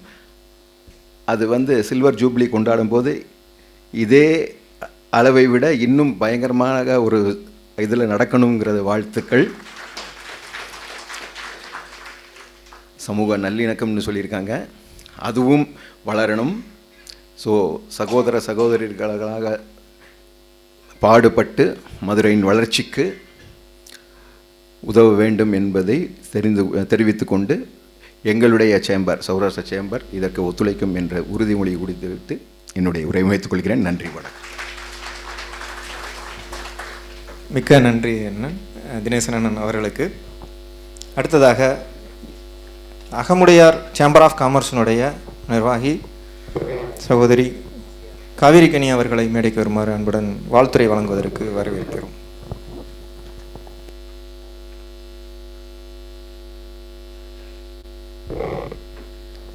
அனைவருக்கும் இனிய மாலை வணக்கம். திடீர்னு சாஹித் சார் என்ன ஒரு கட்டத்துக்குள்ளே உட்கார வச்சுட்டார், ஜாதிக்குள்ளே. எங்கள் அப்பா சொல்லிட்டு போயிருக்கிறாரு, ஆக்சுவலாக ஜாதிக்குள்ளேயும் மதத்துக்குள்ளேயும் என்றைக்குமே போயிடக்கூடாதுன்னு. ஸோ நான் ஒரு வியாபார சமூகத்தை சேர்ந்தவங்க, சரிங்களா. நான் ரெப்ரசன்ட் பண்ணுறது Tamil Nadu chamber of commerce and இண்டஸ்ட்ரியை ரெப்ரசன்ட் பண்ணி தான் நான் இங்கே வந்திருக்கிறேன். Sahid sir, thank you. பிறப்புக்கும் எல்லா உயிருக்கும் சிறப்புவா செய்தொழில் வேற்றுமையான். பிறப்பால் எல்லாருமே சமம். நம்ம செய்கிற ஒவ்வொரு தொழில் மூலமாக தான் நம்ம எல்லோரும் வேற்றுமைப்படுறோம். ஸோ அதை நம்ம திருவள்ளுவர் எப்போவோ சொல்லிட்டு போயிட்டார். ஸோ அதுக்கடுத்து நிறைய தலைவர்கள் நிறைய விஷயங்களை மத நல்லிணக்கத்தையும் நிறைய நம்மக்கிட்ட ஹிஸ்ட்ரியை நிறைய மறைச்சு அந்த மாதிரிலாம் பண்ணியிருக்கிறாங்க. ஸோ நம்ம இந்த மாதிரி நம்மளோட Madurai economic chamber of commerce எங்களோட ரொம்ப இப்போ முன்னாடி அவர் சொன்ன மாதிரி, நாயுடு சார் சொன்ன மாதிரி ரொம்ப முக்கியமானது. ஏன்னா நாங்கள் பிறந்தது மட்டும்தான் ஹிந்துவாக பிறந்தோம். நான் சுங்கம்பள்ளிவாசல் தெருவில் தான் நான் வளர்ந்தது பூராமே. கிட்டத்தட்ட 60 வருஷம் நாங்கள் அங்கே தான் எல்லாமே இது பண்ணோம். ஸோ எங்களோட உறவினர்கள் அப்படின்னு பார்த்திங்கன்னா எங்களை முக்கால்வாசி எங்களை முஸ்லீம் தான் சொல்லுவாங்க. யாருமே ஹிந்துன்னு எங்களை கன்சிடரே பண்ண மாட்டாங்க. ஸோ அது எங்களுக்கு ஒரு ரொம்ப சௌகரியமான விஷயமாக தான் இருந்துச்சு. நாங்கள் ரொம்ப பாதுகாப்பாகவும் ரொம்ப கண்ணியமாகவும் நாங்கள் இந்த எங்களோட இஸ்லாமிய சகோதரன் எங்கள் இஸ்லாமிய உறவுகளோட நாங்கள் ரொம்ப இணக்கமான நல்லா இருக்கிறோம். நாங்கள் இந்த நிமிஷம் வரைக்கும் நாங்கள் ரொம்ப ரொம்ப ஹாப்பியாகவும் ரொம்ப சௌகரியமாகவும் நாங்கள் இருந்துகிட்ருக்குறோம். ஸோ இது Madurai economic chamber of commerce வந்து மென்மேலும் வளர வாழ்த்துக்கள். நன்றி. நன்றி காவிரி கனி மேடம் அவர்களுக்கு. அடுத்ததாக மதுரை மாவட்ட ஜமாத்துலோனம் ஐக்கிய ஜமாத்தினுடைய தலைவர் அண்ணன் லியாக்கத் அலி அண்ணன் அவர்களை வாழ்த்துறை வழங்குமாறு கேட்டு. அளவற்ற அருளாளனும் நிகரற்ற அன்புடையவனுமாகிய ஏக இறைவனின் திருப்பெயரால் எனது உரையை ஆரம்பம் செய்து, அஸ்ஸலாமு அலைக்கும் என்ற சாந்தியும் சமாதானமும் இங்கே இருக்கக்கூடிய அனைவர் மீதும் நின்று நிலவட்டுமாக என்று பிரார்த்தித்து உங்களுக்கு என்னுடைய அஸ்ஸலாமு அலைக்கும் என்ற வணக்கத்தை தெரிவித்துக் கொள்கிறேன். இந்த நிகழ்விலே தலைமை ஏற்றிருக்கக்கூடிய மதுரை சேம்பர் ஆஃப் காமர்ஸினுடைய தலைவர் அருமை சகோதரர் ஜெகதீசன் அவர்களே, எங்களுடைய மதுரை மாவட்ட அரசு டவுன் ஹாஜி சபுர் மைதீன் அவர்களே, ஹசரத் மிர்ஷாத் மக்தும் அவர்களே, மற்றும் இங்கே எனக்கு முன்னால் அருமையான ஒரு உரை நிகழ்த்திய எம்பிஎம் குழுமத்தை சார்ந்த அருமை சகோதரர் பாஸ்கரன் அவர்களே, மலேசியாவினுடைய துணைத் தலைவர் அருமை சகோதரர் அவர்களே, தமிழ்நாடு உணவுப் பொருள் வியாபாரிகளுடைய சங்கத்தினுடைய துணைத் தலைவர் அவர்களே, மற்றும் சகோதரி இங்கே சொல்லையிலே வந்து சொல்லிட்டாங்க, என்னை ஒரு சாதிக்குள்ளே இணைக்காதீங்கிற அருமையான வியாபார சகோதரி அவர்களே, மாமா அவர்களே, அவங்களே நான் என்ன சாதியை பற்றி பேச நான் வேணாம்னு நினைக்கிறேன். நம்ம எல்லாம் ஒரே ஜாதி தான், நமக்குள்ள ஜாதி வேற்றுமையே கிடையாதுங்க. ஒரு குறிப்பிட்ட காலத்துக்கு முன்னால் நீங்கள் எடுத்து பார்த்தீங்கன்னா எந்த ஜாதின்னு யாருங்க பார்த்தா? இவங்க பேசையில் சொன்னார், எனக்கு இஸ்லாமிய நண்பர் ஜாஸ்திங்கிறாரு. அவர் பேசையில் நான் வளர்ந்தது உழந்தது எல்லாமே இஸ்லாமிய குடும்பங்களோடங்கிறாரு. சகோதரி பேசையில் நான் இப்போ எங்களுக்கு யார் எதிரி இருக்கா தெரியலை. எங்களை இப்போ இந்த சமுதாயத்தை ஒரு ஒரு ஒரு சில அவர் அருமையாக சொன்னார், அரசியல்வாதிகள்னால நம்ம பிரிக்கப்பட்டிருக்கோம். இதுதாங்க உண்மை. நம்ம யாரும் பிரிவினையோ அல்லது பிரிவினைவாதிகளோ இல்லை. எந்த சமுதாய மக்களாவது எந்த சமுதாய அமைப்பை சேர்ந்த கடையிலேயோ வியாபார ஸ்தலத்திலேயோ உற்பத்தி ஸ்தலத்திலேயோ போய் இந்த கடையில் இன்னார் வாங்கணும்னு எங்கேயாவது முடிவெடுத்துருக்கிறோமா? இப்போ இவர் ஒரு பெரிய தொழில் வச்சுருக்கிறாரு, அவர் ஒரு நகைக்கடை வச்சுருக்கிறாரு, நாங்கள் வரவு செலவு பூரா அப்பா செட்டியார் கடையில் தான் வாங்குகிறோம், எல்கேஎஸ் முஸ்தபா கடையிலையும் மற்ற இன்னொரு முஸ்லீம் நிறையா வச்சுருக்காங்க, அங்கேயே மொத்தமாக போய் வாங்குகிறோம். கடை பூரா எப்போ வாங்கினாலும் நகை வாங்கினா நாங்கள் ஜெகநாதன் தான் எங்களுடைய குடும்ப நண்பர், நாங்கள் ஜாதி பார்க்கலையே. அப்புறம் ஜாதி பார்த்து வாங்கினா பட்டினி தான் கிடக்கணும். மிளகாவத்தல் யார் விளை வச்சான்னு பார்த்தா அது ஒரு ஜாதிக்காரராக இருப்பார், நெல் யார் விளைய வச்சான்னு பார்த்தா அது ஒரு ஜாதிக்காரராக இருப்பார். அதனால் ஜாதிகளை இப்போ கொஞ்ச நாளாக படிப்பறிவு வந்த பின்னாடி தாங்க ஜாதிகளுடைய இது தலை தூக்கி இருக்கு. இது உண்மையா இல்லையாங்க? முன்னாடி சமூகத்தில் அப்படியெல்லாம் யாரும் வாழ்ந்தது இல்லைங்க. அண்ணன் தம்பி மச்சான் மாமன் அண்ணன் எல்லாம் உறவாத்தான் இருந்தோம்.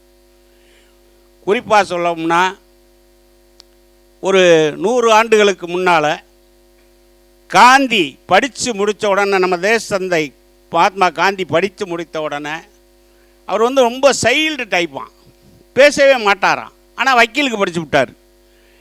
இதை அவருடைய தகப்பனார் குஜராத்தில் உள்ள ஆசாத் சகோதரர்கள்ட்ட போய் சொல்லியிருக்கிறார், என் பையன் ரொம்ப இதாக இருக்கான், வக்கீலுக்கு படிச்சுட்டான், இவனை கொஞ்சம் முன்னேற்றணும் அப்படின்னு சொன்னோன்னே அவங்க தன்னுடைய கப்பல் கம்பெனியில் வேலை செய்ய ஆப்பிரிக்காவுக்கு கூட்டிகிட்டு போகிறாங்க.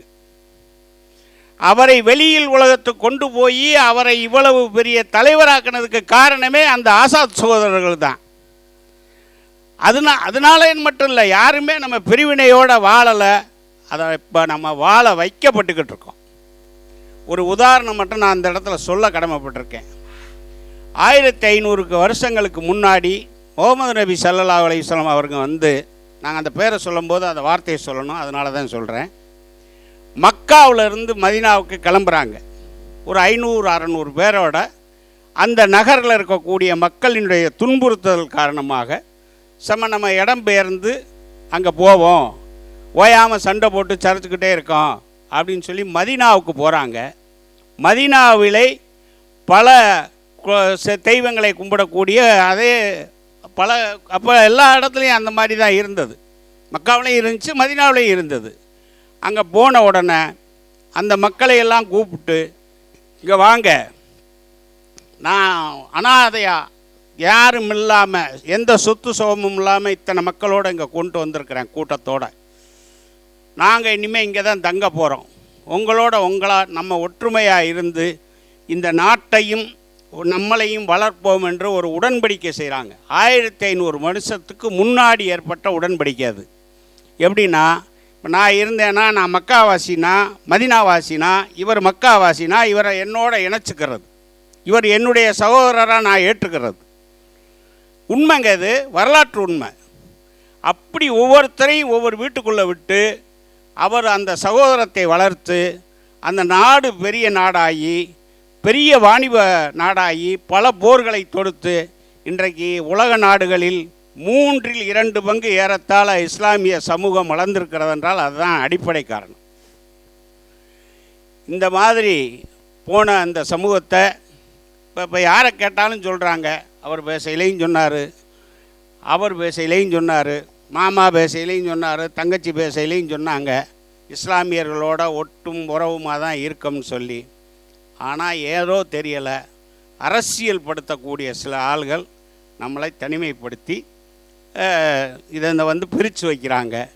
இந்த நிகழ்வுகள் மாற வேண்டும்ங்கிறக்காகத்தான் எங்களுடைய மதுரை எக்கனாமிக் சேம்பருங்கிறது அடிக்கடி இந்த மாதிரி எல்லாத்தையும் இணைச்சி தான் இதை நடத்தணும், நம்ம ஒரு சமுதாய மக்கள் மட்டும் ஒன்றாக இருக்கக்கூடாதுங்கிற ஒரே நோக்கத்தோடு எல்லாரையும் இணைத்து இந்த மாதிரி நிகழ்வுகள் நடத்தும் போது பொருட்காட்சியும் அதே மாதிரியே இந்த மிகப்பெரிய பிரம்மாண்டமான பெரிய வரலாற்று சிறப்புமிக்க இந்த மதுரை எக்கனாமிக் சேம்பரோடு இணைந்து இந்த தடவை நடத்தினதில் எங்களுடைய பங்கு ரொம்ப நல்லா, உங்களுடைய பங்கு நிறையா இருந்ததுங்கிறதுக்கு வாழ்த்து நன்றியும் சொல்லி எனக்கு அதுக்குள்ளே சீட்டை கொடுத்துட்டாங்க.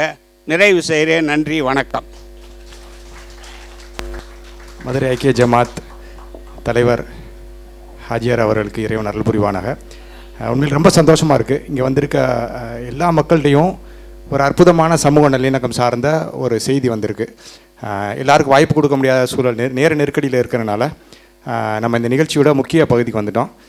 இந்த சமூக நல்லிணக்க ரமலான் சந்திப்பு நிகழ்ச்சியுடைய சிறப்புரை ஆற்றுவதற்காக மௌலானா மிர்ஷாத் மக்தூமி அவர்களை அழைக்கிறேன்.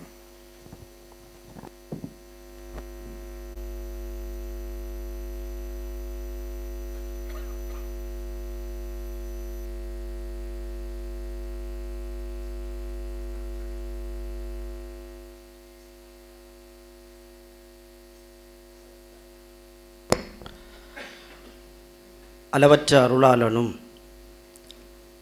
நிகரற்ற அன்புடையோனுமாகிய அல்லாஹுவின் திருப்பெயரால் துவங்குவோமாக.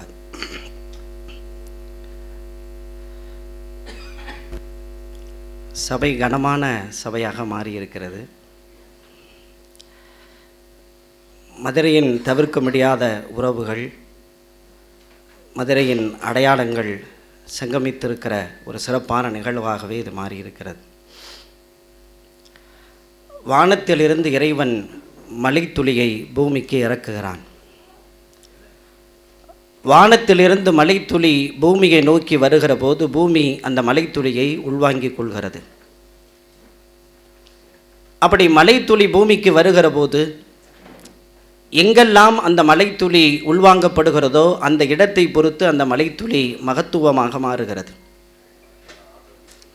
தோட்டங்களிலும் துறவுகளிலும் அந்த மலைத்துளி விழுகிறது, விவசாயத்தை செழிப்பாக்குகிறது.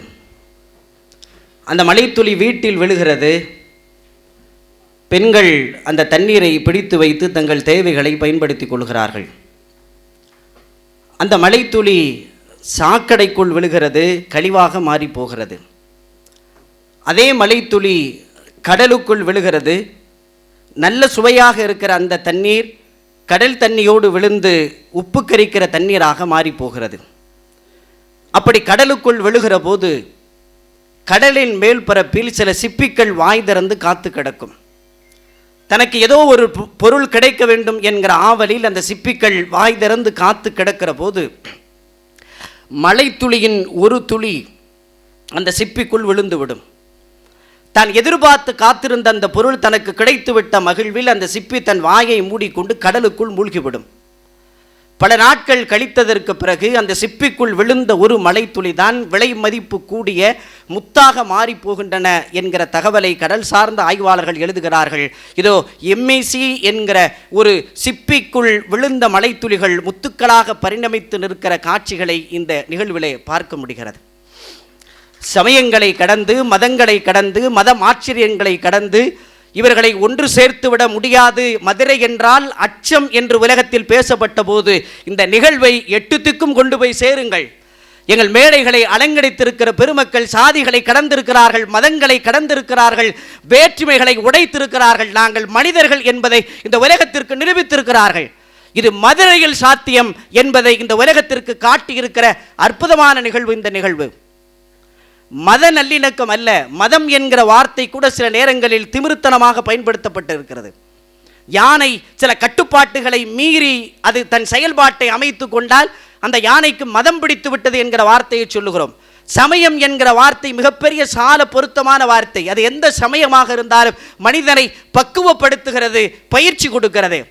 சாப்பிடுவதற்கு ஒத்து வராத காய்கறிகள் அவைகள் மனிதன் சாப்பிடுவதற்கு தோதுவாக மாறிவிட்டால் அது சமையல் செய்துவிட்டது என்று சொல்லுகிறோம். அந்த இடத்தை சமையல் கூடம் என்று சொல்லுகிறோம். அங்குமிங்கும் விளையாடி கொண்டிருக்கிற ஒரு சிறுமி தன் குடும்ப வாழ்க்கைக்கு இசைந்தவளாக அவள் மாறிவிட்டால் அவள் சமைந்து விட்டாள் என்று சொல்லுகிறோம். எனவே பக்குவத்தின் அடையாளம், பயிற்சியின் அடையாளம். எனவே சமயத்தை மேற்கொள்ளக்கூடியவர்கள், சமயத்தை பின்பற்றக்கூடியவர்கள் அவர்கள் பக்குவவாதிகள். அவர்கள் மனிதர்களுக்கு ஆபத்தை உண்டாக்க மாட்டார்கள் என்பது ஒரு மகத்தான செய்தி. இந்திய வரலாற்றில் இந்த எம்இசி நடத்தக்கூடிய இந்த நிகழ்வு எவ்வளவு மகத்தான நிகழ்வு தெரியுமா? 78 ஆண்டுகளுக்கு பிறகு ஒரு நிகழ்வை இன்றைக்கு நாம் மதுரையில் நடத்தி கொண்டிருக்கிறோம்.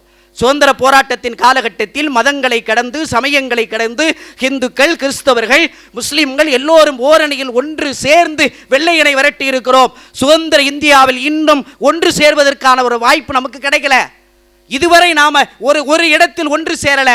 கலந்து பேசுவதற்கு, உரையாடுவதற்கு, நமக்குள் பகையை தீர்த்து கொள்வதற்கு, நமக்குள் இருக்கிற வேற்றுமையை மறக்குவதற்கு, எனக்கு நீ உனக்கு நான் என்று பேசிக் கொள்வதற்கான வாய்ப்புகள் கூட இந்த சமூகத்தில் இன்னமும் உருவாக்கப்படல. என்னை படைத்த இறைவன் தான் உன்னையும் படைத்திருக்கிறான். எனக்கு ஒரு இறைவன் இருக்கிறான், அவன் என்னை படைத்திருக்கிறான், எனக்கு எல்லாவற்றையும் செய்திருக்கிறான். நான் ஒரு சமயத்தை பின்பற்றுகிறேன் என்றால் அந்த இறைவன் தானே உன்னையும் படைத்திருக்கிறான் என்கிற நம்பிக்கை ஆழமாக பதிவு செய்யப்பட வேண்டும். குர்ஆன் சொல்லுகிறது, எல்லா மனிதர்களும் ஒரு ஆணிலிருந்து பெண்ணிலிருந்து படைக்கப்பட்டிருக்கிறார்கள்.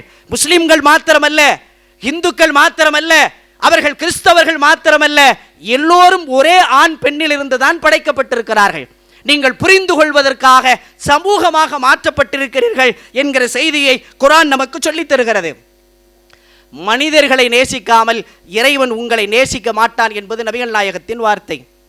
மனிதர்களை நேசிக்கிறவர்கள் தான் இறைவனால் நேசிக்கப்படக்கூடியவர்களாக இருப்பார்கள். இந்த சமூகத்தில் எப்படிப்பட்ட ஆட்கள் உருவாக்கப்படணும்னா, உடுப்பியில் ஒரு சாமியார் சில ஆண்டுகளுக்கு முன்னால ரமலானுடைய மாதத்தில் நோன்பு திறப்பதற்கான ஏற்பாட்டை அவர் செய்கிறார். என்ன செய்கிறாருன்னா, நோன்பு கஞ்சி கொடுத்து பலரசம் கொடுத்து எல்லாம் பண்ணுறாரு. ஊர் பக்கம் போராட்டம், நீ எங்கள் மதத்தினுடைய கலாச்சாரத்தை மாற்றிட்ட, அங்கே அசைவம் பயன்படுத்தப்படவில்லை, பழச்சாறுகள் தான் பயன்படுத்தப்பட்டிருக்கிறது. உலகம் முழுக்க வால் போஸ்டர், நீ எங்களுடைய ஆகம விதியை மீறி இருக்கிறாய் என்று உலகம் முழுக்க அவருக்கு எதிராக பேசப்பட்டது. இந்த சாமியார் சொன்னார், நீ வேணான்னா கோயிலை வச்சுக்க, நான் என் வீட்டில் நோன்பு திறக்கிற ஏற்பாடை செய்வேன் என்று பேசினார். உடுப்பி சாமியார்கள் இந்த மண்ணுக்கு தேவை. சமயங்களை கடந்து மதமாச்சரியங்களுக்கு மாற்றமாக இந்த சமூக நல்லிணக்கத்திற்குரிய ஆட்கள் இந்த மண்ணிற்கு தேவைப்படுகிறார்கள். தலைநகர் சென்னையில் மிகப்பெரிய பாதிப்பு ஏற்பட்ட போது சித்ரா என்ற ஒரு நிறை மாத கர்ப்பிணி பெண் மேல் மாடியில் மாட்டிக்கொண்டு முழித்துக் கொண்டிருக்கிறார். காப்பாற்ற முடியவில்லை. முகமது யூனுஸ் என்கிற ஒரு இஸ்லாமிய இளைஞர் அந்த பெண்ணை தூக்கி காப்பாற்றி மருத்துவமனையில் சேர்த்து ஒரு பெண் குழந்தை அந்த சித்ரா என்கிற பெண்ணுக்கு பிறக்கிறது. அந்த பெண் நன்றிக்காக முகமது யூனுஸ் என்று அந்த குழந்தைக்கு பேர் வைக்கிறார். பக்கத்தில் தகவல் சொல்கிறாங்க, முஸ்லீம்களே பொம்பளை பிள்ளைக்கு முகமது யூனுஸ்னு வைக்க மாட்டாங்க. இங்கே பிறந்திருக்கிறது பொம்பளை பிள்ளை, ஆம்பளை பிள்ளைக்கு தான் அந்த பேர் வைக்கப்படும். நீ வேண்டாம் முகமது யூனுஸ்னு வைக்காத. அந்த பெண் சொல்லுகிறார், எனக்கு கடவுள் முகமது யூனுஸ், எனவே இந்த குழந்தைக்கு முகமது யூனுஸ்னு பேர் வைப்பேன். 13-14 வயதில் தலைநகர் சென்னையில் முகமது யூனுஸ் என்கிற பெயரோடு ஒரு குழந்தை சுற்றி கொண்டிருக்கிறது. உடுப்பி சாமியார்களைப் போல முகமது யூனுசுகள் இந்த மண்ணுக்கு தேவைப்படுகிறார்கள். சமயத்தை கடந்து இணக்கத்தை உருவாக்குகிற ஆட்கள் இந்த மண்ணுக்கு தேவை. அன்னை தெரசா தொழுநோய்களை பார்க்கிற போதே அச்சப்பட்ட இந்த சமூகத்திற்கு மத்தியில் அவர்களை தொட்டு அவர்களை அரவணைத்து ஒருத்தட்ட போய் கேட்குறாங்க, காரி உமிழ்கிறான், நீ உமிழ்ந்த எச்சீரை எனக்கு வைத்துக் கொள்கிறேன், என் சமூகத்திற்கு எதையாவது தா, நான் எதையாவது கொடுக்க வேண்டும்.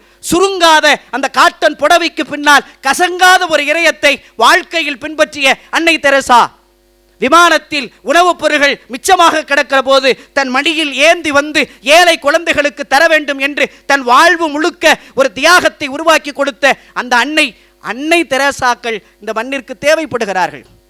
வாடிய பயிரை கண்டபோதெல்லாம் நான் வாடினேன் என்று வள்ளல் பெருமான் பேசினாரே, காற்றுக்கு வலிக்கும் என்பதற்காக கைகளை கட்டிக்கொண்டே நடக்கிறேன், நான் கைகளை அவிழ்த்து நடந்தால் காற்றுக்கு வலித்துவிடும். காற்றின் மீது கருணை கொண்ட மனிதர்கள் இந்த சமூகத்திற்கு தேவைப்படுகிறார்கள். உடுப்பி சாமியார்களைப் போல, முகமது யூனுசுகளைப் போல, அன்னை தெரசாக்களைப் போல, வள்ளலாரைப் போல சமூகத்தை நேசிக்கிற மக்கள் இந்த மண்ணில் உருவாக்கப்பட வேண்டும். இயேசுவை சிலுவையில் ஏற்றுவதற்காக இரவு நேரத்தில் அழைத்து போகிறார்கள். போகிற வழியிலேயே சாட்டையின் அடி விழுகிறது, உரித்து எடுக்கப்படுகிறது உடம்பு, சிலுவையில் அறைந்து தொங்கவிடப்படுகிறது. இயேசு பேசியதாக விவிலியம் சொல்லுகிற வார்த்தை என்ன தெரியுமா? இறைவனே, இவர்கள் அறியாமல் இந்த குற்றத்தை செய்திருக்கிறார்கள், இவர்களை மன்னியும். இயேசுதான் சொன்னார், எதிரிகளை கூட நீங்கள் நேசியுங்கள், நண்பர்களை அல்ல எதிரிகளை கூட நேசியுங்கள் என்கிற வாழ்க்கையை இவர்கள் புரிதல் இல்லாமல் இந்த காரியத்தை செய்கிறார்கள், எனவே இவரை மன்னித்து விடு என்று சொல்லக்கூடிய அந்த வார்த்தை எப்படிப்பட்ட மனிதர்கள் இந்த சமூகத்திற்கு வழிகாட்டி இருக்கிறார்கள்? எந்த மதம் அச்சப்படுத்தியது? எந்த மதம் சமூகத்திற்கு பிளவை கொடுத்தது? எந்த சமயம் இந்த மக்களிடத்தில் இருக்கிற ஒற்றுமையை உடைப்பதற்கான வழிகாட்டுதலை எந்த மகான்கள் எந்தெந்த சமூகத்திற்கு வழிகாட்டிகள் கொடுத்திருக்கிறார்கள்? இணக்கத்திற்கான வாய்ப்பு தான் இந்த சமூகத்திற்கான செய்திகளாக நமக்கு கிடைத்த செய்திகளை பார்க்கிறோம். பாரதி பேசுகிறான், உனக்கு வேலையே என்ன இருக்கு?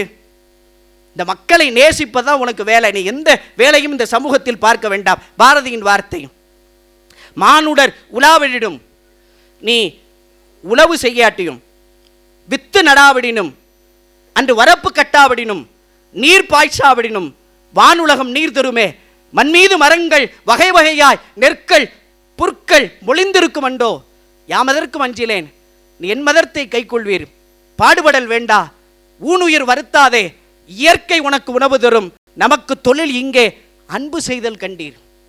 அன்பு செய்வதுதான் வாழ்க்கை, சக மனிதனை நேசிப்பதுதான் வாழ்க்கை. கனிமங்களை விட கடுமையான மனிதர்கள் இந்த உலகத்திற்கு உருவாகி இருக்கிறார்கள். கனிமங்களை விட கடுமையான மனிதர்கள் உலகத்திற்கு உருவாக்கி இருக்கிறார்கள். இந்த சமூகத்தை நேசிக்கிற ஆட்கள் இந்த மண்ணில் உருவாக்கப்பட வேண்டும். தலைவர்கள் எப்படி இருக்கணும் தெரியுமா? பின்னால் வரக்கூடிய சமூகத்தின் பிரச்சனையை யோசித்து, இரண்டாவது கலீஃபா உமர், காந்தி விருங்கிய உமர், தன் ஆட்சி பொறுப்புக்கு வராமல் ஒரு இயக்கத்தின் வெளிப்பாடாக இந்த உலகத்தில் இந்தியாவில் எந்த ஆட்சி வேண்டும் தெரியுமா? உமரின் ஆட்சியின் வேண்டும் என்று பேசினாரே, அதற்கு என்ன காரணம் தெரியுமா? உமர் போகிறார் ஒரு இடத்திற்கு, தொழுகை நேரம் வருகிறது, நீங்கள் தொழுங்கள் இந்த இடத்தில் என்று சொல்லப்படுகிறது. உமரில் எல்லாம் மறுக்கிறாங்க, நான் தொழ மாட்டேன். ஏன்னா நாளைக்கு ஒரு பிரச்சனை வந்து உமர் தொழுத இடம் இது எங்களுக்கு சொந்தம்னு ஒரு கூட்டம் வந்து நிற்குமானால் அதற்கு உமரின் பெயர் உச்சரிக்கப்படுமே. தூரமான இடத்துக்கு போய் எங்க நின்று தொழுதார்னு தெரியாத அளவுக்கு ஒரு இடத்துல நின்று தொழுகையை நிறைவேற்றி விட்டு உமர் வந்திருக்கிறார். இன்றைக்கு அந்த இடத்திலேயே உமர் பள்ளிவாசல் ஒரு பள்ளி கட்டப்பட்டிருக்கு, சர்ச்சுக்கு பக்கத்திலேயே. இல்லைன்னா இப்போ மிகப்பெரிய பிரச்சனையை சந்திச்சிருக்கிறோம்.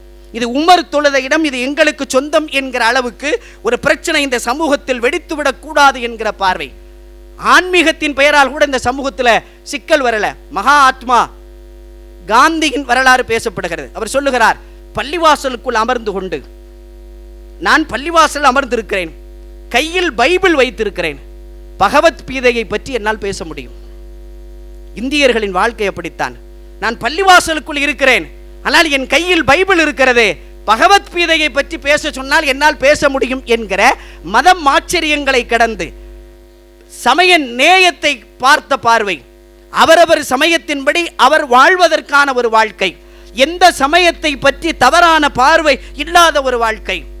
அபுல் கலாம் ஆசாத் இந்தியாவினுடைய முதல் கல்வி அமைச்சர் பண்டித ஜவஹர்லால் நேரு அபுல் கலாம் ஆசாத்தை பார்த்து சொன்னார், நீங்க வரக்கூடிய தேர்தலில் எங்க நிக்கிறீங்கன்னா ராம்பூர்னு ஒரு ஊர் இருக்கு, நிறைய முஸ்லிம்கள் அங்கதான் இருக்காங்க, நீங்க அங்க போய் நில்லுங்க. அபுல் கலாம் ஆசாத்தினுடைய சேவை மறக்க முடியாத சேவை. இன்றைக்கு இருக்கக்கூடிய ஐஐடி, ஐஏஎம், இன்றைக்கு இருக்கக்கூடிய சாகித்ய அகாடமி, அவர் அவர் அவர் ஆற்றிய சேவை இந்த மண்ணுக்கு மறக்க முடியாத சேவை. அபுல் கலாம் ஆசாத் சொன்னார், நான் இந்த மண்ணின் மனிதன், நான் முஸ்லிம் மக்களின் தலைவரா, இந்திய மக்களின் குடிமக்களின் தலைவர், இந்த நாட்டை கட்டமைப்பதில் என்னுடைய பங்கு மகத்தான பங்கு, எனவே இங்கே தான் நான் நிற்பேன். எனவே தன்னை ஒரு சமயத்திற்குள் அடையாளப்படுத்தாத வாழ்க்கை நம்முடைய மேன்மக்கள் காட்டிய வாழ்க்கை. ஒரு சமயத்திற்குள் தன்னை சுருக்கி கொள்ளாத வாழ்க்கை இந்த மேன்மக்களுடைய வாழ்க்கை. ஒரு ஆசிரியர் பாடம் நடத்துறாரு, பாடம் நடத்தும் போது போர்டில் எழுதி போடுறாரு 4 பக்கத்தில் 2. இதுக்கு என்ன விடன்னு மாணவர்கள்ட்ட கேட்கிறாரு. ஒவ்வொருத்தனும் அவனுக்கு தெரிஞ்ச மாதிரி விட சொல்றான். ஒருத்தன் சொல்றான் 4க்கு பக்கத்தில் ஒரு பிளஸ் போடுங்க, 2 போட்டீங்கன்னா 6ங்கிறான். இன்னொரு மாணவன் எந்திரிக்கிறான், 4க்கு பக்கத்தில் மைனஸ் போடுங்க, 4 - 2 எனவே 2ங்கிறான். இன்னொரு மாணவன் எந்திரிக்கிறான், 4க்கு பக்கத்தில் பெருக்கல் போடுங்க, 4 × 2 8ங்கிறான். ஆசிரியர் கேட்கிறார், 4 4 இருக்கிறதுல உனக்கு என்னடா பிரச்சனை, 2 2 இருக்கிறதுல உனக்கு என்னடா பிரச்சனை, நாங்கள் ஒன்று சேர்ந்து ஒன்றாக இருப்பதில் என்ன உங்களுக்கு அச்சம்? நாம ஒன்று சேர்ந்துட்டா போதும், கோஷம் பெற வேண்டாம், போராட்டம் நடத்த வேண்டாம். மதுரையில் எக்கனாமிக் சேம்பர் நடத்துகிற நிகழ்வில் பெருமக்கள் இப்படி கூடியிருக்கிறார்கள் என்பது எதிரிகளை அச்சப்படுத்தும். தீர்க்க முடியாத பிரச்சனைகளை முட்டி முட்டி இந்த சமூகம் தன் வாழ்க்கையை தொலைத்து கொண்டிருக்கிறது. பிரச்சனைகளற்ற சமூகம் தான் வளர்ச்சியை நோக்கி முன்னேற முடியும். எனவே எனக்கு ஒரு பாதிப்பு வந்தால், எனக்கு ஒரு தேவை வந்தால், என்னை பாதுகாப்பதற்கு இங்கே சமூகத்தில் ஆட்கள் இருக்கிறார்கள். முஸ்லீம்களோட பழகிட்டா என்ன ஆகுதுன்னு ஒரு ஆச்சரியம் பார்த்தீங்கன்னா, தமிழ்நாட்டுக்குள்ளே நடக்கக்கூடிய நிகழ்வு, 1 மணி ஆனபடி முஸ்லீம் தொழுகையில் கவனமாக இருந்தால் பக்கத்தில் இருக்கிறவர் சொல்லுவார், சுரேஷ் டேய் 1 மணி ஆச்சு தொழுவுப்படா, இல்லை கவனம் இல்லாமல் இருக்க, அவர் பத்துவார். நோன்பு வச்சுட்டு ஒரு முஸ்லீம் ஒரு காரியத்தை பண்ணிட்டு அவர் சொல்லுவார், பாய் என்ன பாய் நோன்பு வச்சுட்டு இப்படி பேசுறீங்களே பாய், என்ன பாய் நோன்பு வச்சுட்டு நீங்க. எனவே நம்மை காட்டிலும் அவர்கள் நம்மை நேசிக்க ஆரம்பிச்சிடுவாங்க. இங்க வேற்றுமை பார்வைக்கே விடை கிடையாது, அதற்கான அளவீடே நமக்கு இங்கே தேவையே இல்லை. குர்ஆன் கட்டளை இடுகிறது, ஒரு உயிரை இந்த உலகத்தில் நீங்கள் வாழ வைத்தால், ஒரு உயிர் தான் உங்களால் காப்பாற்றப்பட்டிருக்கிறது, அது ஒரு உயிர் அல்ல, ஒரு சமூகத்தை வாழ வைத்தது. ஒருமையை பன்மையாக குர்ஆன் பேசுகிறது. ஒரு உயிரை வாழ வச்சா ஒரு சமூகத்தை வாழ வைத்த நன்மை. ஒரு உயிரை நீங்கள் கொலை செய்தால் அது ஒற்றை கொலை என்று அரசாங்கம் முடிவெடுக்கும். அல்லாஹ் என்ன முடிவெடுக்கிறான் தெரியுமா? ஒரு சமூகத்தை நீ கொலை செய்திருக்கிறாய். ஒருமையை கூட பன்மையாக பார்க்கிறது. சமூகத்திற்கு பாதிப்பு வருமானால், சமூகத்துக்கு சிக்கல் வருமானால், அந்த சமூகத்தின் பாதிப்பை, சமூகத்தின் சிக்கலை துடைப்பதற்காக ஒரு குற்றவாளி, அது ஒரு குற்றம் அல்ல, அது பன்மையின் குற்றம் என்கிற பார்வையை குர்ஆன் நமக்கு கட்டளையிடுகிறது. முஸ்லீம்கள் இணக்கமாக இருக்காங்கல்ல, இப்போ நீங்கள்லாம் பெருந்தன்மையோடு வந்திருக்கீங்க. முஸ்லீம்கள் கூப்பிட்டுருக்காங்க, சகோதரர் சொன்னார் எங்கள் உறவுக்காரன் கூப்பிட்டாங்க நாங்கள் வந்தோம். நீங்கள் பெருந்தன்மையின் அடிப்படையில் நம்மோடு வாழ்கிற சிறுபான்மை சமூகத்தோடு இணக்கமாக வாழ வேண்டும் என்கிற ஒரு அன்பின் வெளிப்பாட்டில் வந்திருக்கீங்க. முஸ்லீம்களுக்கு இது கடமை, இது கட்டாயம். தன்னோடு வாழ்கிற சக மனிதனை நேசிப்பது தான் ஒரு முஸ்லீமின் அடையாளம். பக்கத்து வீட்டுக்காரன் பசித்திருக்கிற போது ஒரு முஸ்லீம் சாப்பிட முடியாது. அது பக்கத்து வீட்டுக்காரன் முஸ்லீம் அல்ல, பக்கத்து வீட்டுக்காரன் இந்துவாக இருந்தாலும், பக்கத்து வீட்டுக்காரன் கிறிஸ்தவனாக இருந்தாலும், பக்கத்து வீட்டுக்காரன் ஜைனாக இருந்தாலும், சமயத்தை பின்பற்றாத ஒரு நாத்திகராக இருந்தாலும், அவன் பசித்த நிலையில் ஒரு முஸ்லீம் சாப்பிடக்கூடாது. தனி மனிதனுக்கு உணவில்லை என்றால் இந்த ஜகம் அழிக்கப்பட வேண்டும் என்று பாரதி பேசுகிறான். ஒருத்தனுக்கு உணவில்லையா, உலகத்தை அழிச்சிரு. நபிகள் நாயகம் கற்றுக் கொடுக்குறாங்க, நீ வீட்டில் வைக்கிற சால்னாவில் கொஞ்சம் தண்ணியை கூடுதலாக ஊற்று, கொஞ்சம் கூடுதலாக போடு, நீ சாப்பிட்றது போக பக்கத்து வீட்டுக்காரனுக்கு கொடு. பக்கத்து வீட்டுக்காரனுக்கு ஒரு குழந்தை இருக்குங்க, நம்ம வீட்டுக்கு ஒரு பொருளை வாங்கிட்டு போகிறோம், பக்கத்து வீட்டில் குழந்தை இருக்கு, சேர்த்து வாங்கிட்டு போகணும். இஸ்லாம் கற்றுக் கொடுக்குது. அந்த குழந்தை ஏங்கிடக்கூடாது. அப்படி உனக்கு வசதி இல்லையா, உன் குழந்தைக்கு வாங்குற பொருளை தெரியாமையாவது கொண்டு போ. குழந்தைக்கு முன்னால் பகட்டா காட்டிடாத. பக்கத்து வீட்டுக்காரன் கஷ்டப்படுத்திடக்கூடாது. நபிகள் நாயகம் சொல்றாங்க, எனக்கு வரக்கூடிய உத்தரவை பார்க்கிறேன், என் சொத்தில் அவனுக்கு பங்கு கொடுக்கணுமோ என்கிற தகவல் வந்து விடுமோ நான் அச்சப்படுறேன். பக்கத்து வீட்டுக்காரன்ட்டு அவ்வளவு நடக்கணும். அங்கே சமயம் பேணப்படல, அங்கே மதம் பார்க்கப்படல, அங்கே வேற்றுமைகளுக்கான வாய்ப்பு தரப்படல. யாருக்காக இருந்தாலும் நாம் சரியாக நடக்க வேண்டும் என்கிற மேன்மை தரப்பட்டிருக்கிறது. 30 நாட்கள் நோன்பு வச்சாங்கல்ல முஸ்லிம்கள். ஏன் பசித்து கிடந்தாங்க? உணவு இருந்துச்சு, சாப்பாடு இருந்துச்சு, தண்ணி இருந்துச்சு. 30 நாட்கள் நோன்பு வைத்துட்டு ஒரு ரமலானுடைய பெருநாள் நிகழ்வு முடிச்சதுக்கு பிறகு ஒரு ஈது மகள் நிகழ்வுல நாம கலந்து கொண்டிருக்கிறோம். மற்றவங்க கேட்பாங்க, என்னங்க இவ்வளவு தூரம் பட்னியா கிடக்குறீங்க, குழந்தைகள் கூட வேணாம் விட்டுருங்க, ஒன்றும் பிரச்சனை இல்லை, குடிக்க மாட்டேன் நான். ஏன் இவ்வளவு தூரம் பட்னியா கிடக்குறீங்க, ஏன் இவ்வளவு தூரம் நீங்க இப்படி சாப்பாடு? நான் பட்டினி கிடைப்பதல்ல நோக்கம். உலகத்துல பட்டினியோடு ஒரு சமூகம் வாழ்ந்து கொண்டே இருக்கிறது. 46 நாடுகள்ல பசியின் பிரச்சனை தலைவிரித்து ஆடிக்கொண்டிருக்கிறது. கிட்டத்தட்ட கோடிக்கணக்கான மக்களுக்கு உணவு கிடைக்காமல் தவித்துக் கொண்டிருக்கிறார்கள். ஒரு 10 பேர் ஒரு இடத்தில் ஒன்று கூடினால் அந்த 10 பேர்ல ஒருவன் ஒரு நேர உணவு கூட குடைக்காமல் கஷ்டப்பட்டிருக்கான். இவனுக்கு பிரச்சாரம் செய்தால் எடுபடாது, இவனுக்கு உபதேசத்தை வழி இருக்காது. சோறு இருந்த போதே நீ சாப்பிடாமல் பட்னி கிடந்தல, உனக்கு பசினா என்னன்னு தெரிஞ்சிச்சுல, தாகம்னா என்னன்னு தெரிஞ்சிச்சுல, நீ உலகத்தில் ஒருவனை பசியோடு விட்டு விடாதே, நீ தாகத்தோடு ஒருவனை விட்டுறக்கூடாது. உனக்கு பசித்ததை போல உணவு இருக்கும் போது வரக்கூடியதுக்கு பேர் பசி இல்லைங்க. எல்லா உணவு தயாரா இருக்கு, எனக்கு பசி எடுக்கல, அதுக்கு பேர் பசி கிடையாது. எந்த உணவும் இல்லாமல் அடிவடைத்துக்குள் ஒரு நெருப்பு உண்டாகும் பாருங்க, அதுக்கு பேர் பசி. 13 மணி நேரம் சாப்பிடாமல் இருந்து விட்டு அந்த 6:30 மணி நேரத்தில் நோன்பு திறக்கும் போது ஒரு சொட்டு தண்ணீரை குடிக்கிறோம்ல, அந்த சந்தோஷத்துக்கு நிகராக உலகத்தில் ஏதாவது உண்டா? நீ எப்படி பசித்து கிடந்தாய், உனக்கு எப்படி தாகம் இருந்தது, அதை போலத்தானே உலகத்தில் வாழ்கிற மக்கள் பசித்து கிடப்பார்கள். பக்கத்து வீட்டுக்காரன் பசித்திருக்கிற போது கூட ஒரு முஸ்லிம் தன் வயிறை நிறைத்து கொள்ளக்கூடாது. சமயத்தை தாண்டிய பார்வை நபிகள் நாயகம் கற்றுக் கொடுத்த பார்வை இந்த சமூகத்துக்கு வேணும். சக மனிதனை நேசிக்கிற பார்வை இந்த சமூகத்துக்கு வேணும். பாரதியே கடுமையான கோபத்தில் ஒரு வார்த்தை பேசுகிறார். என்ன வாழ்க்கை வாழுகிறான் மனிதன்? தேடி சோறு நிதம் தின்று, வேலையே என்னன்னா தேடி சாப்பாடுறது. பல சின்னம் சிறு கதைகள் பேசி, மனம்பாடி துன்பமிக உழன்று, பலர்வாட பிளர் செயல்கள் செய்து, நரைகூடி கிளப்பருவம் எய்தி கொடு கூற்றுக்கும் இறைப்பின் மாயும் பல வேடிக்கை மனிதரை போல நானும் வீழ்வேன் என்று நினைத்தாயா? வல்லமை தாராயோ இந்த மாநிலம் பயனுற வாழ்வதற்கு, இந்த சமூகத்துக்கு எதையாவது நான் செய்யணும், நான் வாழ்ந்ததற்கு ஒரு அடையாளம் வேணும். ஒரு சுவத்தில் ஆணி அறைகிறோம், ஆணியை திரும்ப பிடிங்கிட்டோம்னா ஒரு ஓட்டை இருக்கும் அந்த சோற்றை. வந்தவங்க கேட்பாங்க, எதுக்குங்க இங்கே ஆணி ஓட்டை போட்டிங்க? ஒரு கேலண்டர் மாட்டுறதுக்காக. திரும்ப அந்த இடத்துல ஒரு சிமெண்ட் வச்சு பூசுங்க. அப்பையும் வந்து கேட்பாங்க, ஏதோ ஒரு ஓட்டை போட்டிருக்கீங்களே, என்ன காரணம்? விவரம் சொல்லுவோம். திரும்ப ஒயிட் வாஷ் பண்ணுங்க, அப்பவும் அடையாளம் தெரியும். வெறுமனே இரும்பு துகள்களால் செய்யப்பட்ட 1/2 இன்ச்சு ஆணி தன் தலையில் அடியை வாங்கி கொண்டு இந்த உலகத்தில் நான் வாழ்ந்ததற்கு ஒரு அடையாளத்தை விட்டு போகிறது. திரும்பவும் சொல்கிறேன், ஒரு 1/2 இன்ச்சு இரும்பு துகள்களால் செய்யப்பட்ட ஒரு ஆணி தன் தலையில் ஒரு அடியை வாங்கி கொண்டு இந்த உலகத்தில் நான் வாழ்ந்திருக்கிறேன் என்கிற அடையாளத்தை விட்டு போகிற போது இந்த உலகத்தில் வாழ்ந்த நாம் என்ன அடையாளத்தை உருவாக்கி வச்சிருக்கோம்? இந்த சமூகத்திற்கு என்ன காரியத்தை நாம் செய்து வைத்திருக்கிறோம்? சமூகத்தை நேசிப்பது தான் வாழ்க்கை. ஏதாவது ஒரு மனிதனுக்கு என் வாழ்நாளில் ஒரு தகவலை, ஒரு செய்தியை, ஒரு உதவியை நான் செய்தேன் என்கிற வாழ்க்கை தான் மகத்தான வாழ்க்கை. அந்த வாழ்க்கையை நோக்கிய பயணத்தை நாம் உருவாக்கணும்.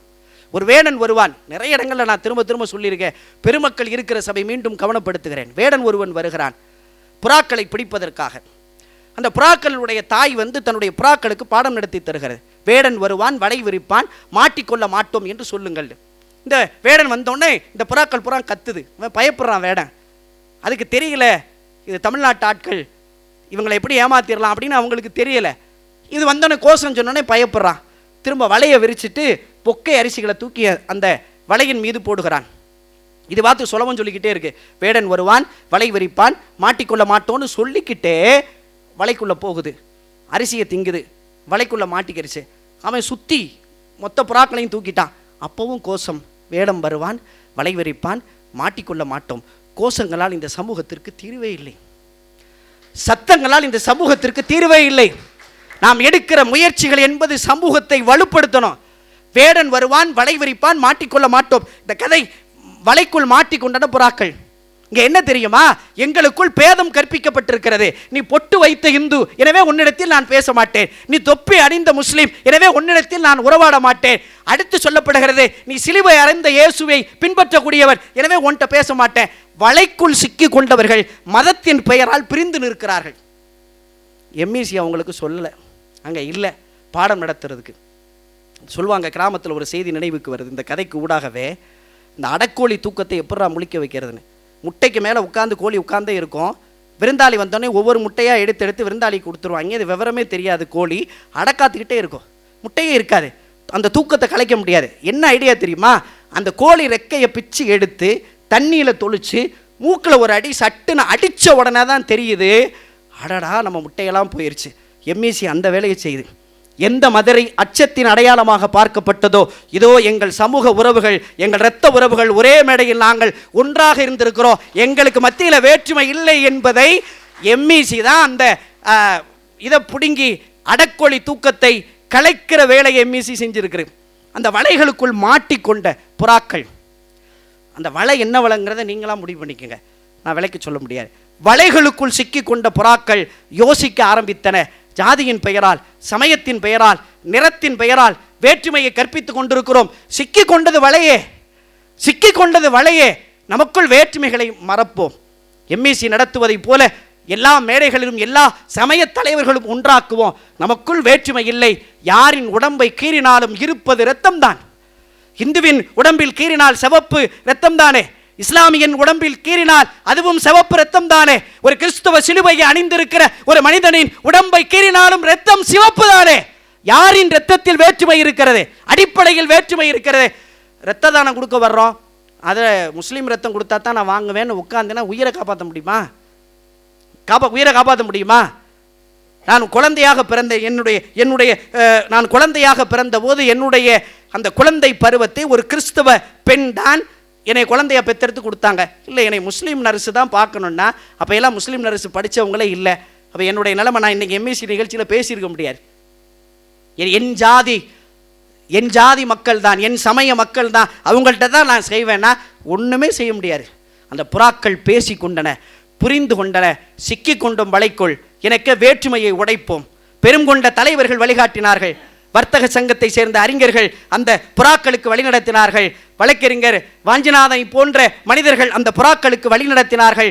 அந்த புறாக்களுக்கு வழி கிடைத்தது, பேசி கொண்டன. எப்போது நாம் ஒன்றுபட்டுட்டோம்னா அடுத்து யோசிக்க ஆரம்பிச்சிருவோம். அதனால தான் நம்மளை பிரிக்கிற வேலையை பார்க்குறாங்க. நாம் ஒன்று சேர்ந்துட்டா பிரச்சனையே இல்லை. இந்த சமூகத்தை ஒரு தளத்தில் ஒன்றாக நிற்க வையுங்கள். அன்றைக்கு நாம் நின்னோம், வெள்ளைக்காரனை வெளியேற்றினோம், திட்டத்தை அடுத்து போட ஆரம்பிச்சிருவோம். ஒன்று சேர்ந்த உடனே அந்த புறாக்கள் யோசிக்க ஆரம்பித்தன. யோசித்த உடனே திட்டம் போட்டுது. இப்போ புறாக்கள் தனக்குள் சொன்னன, நம்ம ஒரே மூச்சா தம் பிடிச்சி ஒன்றா பறக்க ஆரம்பிப்போம். எல்லாரும் ஒரே மூச்சா தம் கட்டுங்க, ஒன்றா பறக்க ஆரம்பிப்போம். ஒன்று சேர்ந்த புறாக்கள் ஒன்றாக பேசி கொண்டன, உரையாடி கொண்டன, உறவாடி கொண்டன. அந்த உறவின் பின்னணியில் அவர்களுக்கு யோசனை வந்தது. அதற்கு பிறகு திட்டம் தீட்டினார்கள். அந்த திட்டத்தின் வழியாக புறாக்கள் ஒரே நேரத்தில் தம் பிடித்து பறக்க ஆரம்பித்தன. வலைகளை புறாக்கள் கைப்பற்றி கொண்டன. நாம் ஒன்று சேரலைன்னா வலைகளுக்குள் சிக்கி கொண்டு ஒன்றும் இல்லாமல் நாம் வாழ்க்கையை முடிப்பதற்கான சூழல் வந்துடும். ஒன்று சேர்ந்தால் வலைகளை, விரிக்கப்பட்ட வலைகளை கூட நாம் கைப்பற்றுவதற்கான வாய்ப்பு நமக்கு இருக்கிறது. குறிப்பாக தமிழகத்தில் நம்முடைய ஒற்றுமையை, நம்முடைய சமய நல்லிணக்கத்தை, நம்முடைய மேம்பாடை அடையாளப்படுத்த வேண்டிய மகத்தான பொறுப்பு மதுரை மக்களுக்கு இருக்கிறது. நம்மை வழி நடத்துவதற்கும், நமக்கு வாழ்த்து சொல்வதற்கும், நம்மை உயரே கொண்டு போய் வைப்பதற்கும் சமயத்தை கடந்த பெருமக்கள் இதோ வழிகாட்டுவதற்கு தயாராக இருக்கிறார்கள். தயவு செய்து இதை பயன்படுத்தி கொள்ளுங்கள். அவர்களுக்கான கண்ணியத்தை, மரியாதையை, சமயங்களை கடந்து அவர்களை ஊக்கப்படுத்துவதற்கான முயற்சியை மேற்கொள்ளுங்கள். சமய நல்லிணக்கத்தோடு வாழ்வதற்கான நல்ல சூழலையும் சந்தர்ப்பத்தையும் இறைவன் நமக்கு உருவாக்கி தருவானாக. வாய்ப்புக்கு நன்றி கூடி வார்த்தைகளை நிறைவு செய்கிறேன்.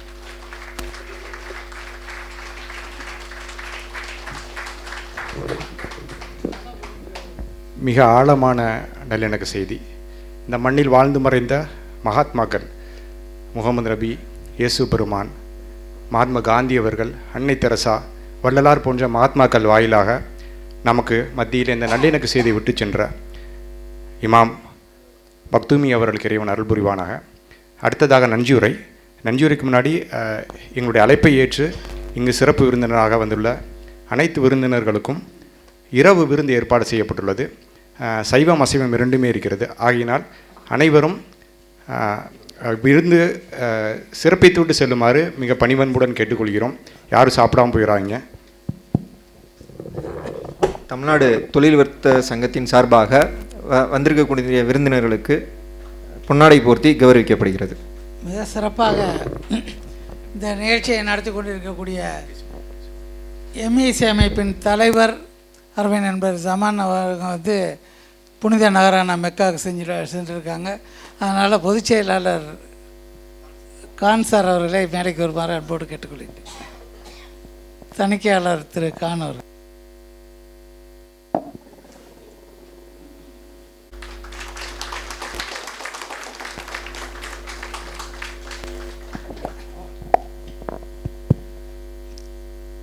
மிக சிறப்பாக உரையாற்றி அமர்ந்திருக்கக்கூடிய மரியாதைக்குரிய திரு மிர்ஷாத் மக்தூமி அவர்களுக்கு செயலாளர் திரு ஸ்ரீதர் அவர்களை சால்வனிக்குமாறு அன்போடு கேட்டுக்கொள்கிறேன்.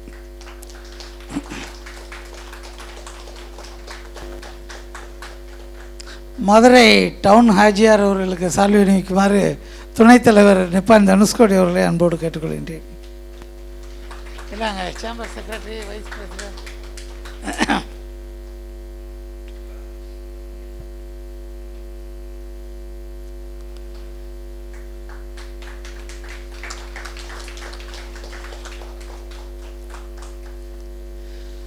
ஐக்கிய ஜமாத் தலைவர் அருமை சகோதரர் லியாகத் அலி கான் அவர்களுக்கு சால்வை அணிவிக்குமாறு பேஸ்வை குழும தாளாளர் திரு வரதராஜன் அவர்களை அன்போடு கேட்டுக்கொள்வேன்.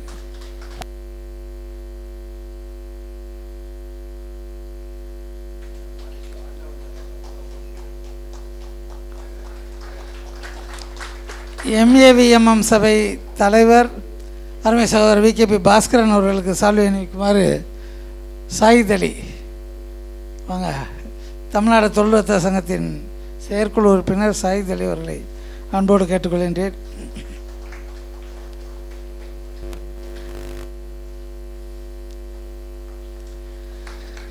தமிழ்நாடு உணவுப் பொருள் வியாபாரிகள் சங்கத்தின் தலைவர் அருமை நண்பர் வேல்சங்கர் அவர்களுக்கு சால்வை அணிவிக்குமாறு ஃபார்மா கணேசன் அவர்களை அன்போடு கேட்டுக்கொள்கிறேன். தமிழ்நாடு தொழில் வர்த்தக சங்கத்தின் இணைச் செயலாளர் ஃபார்மா கணேசன் அவர்கள்.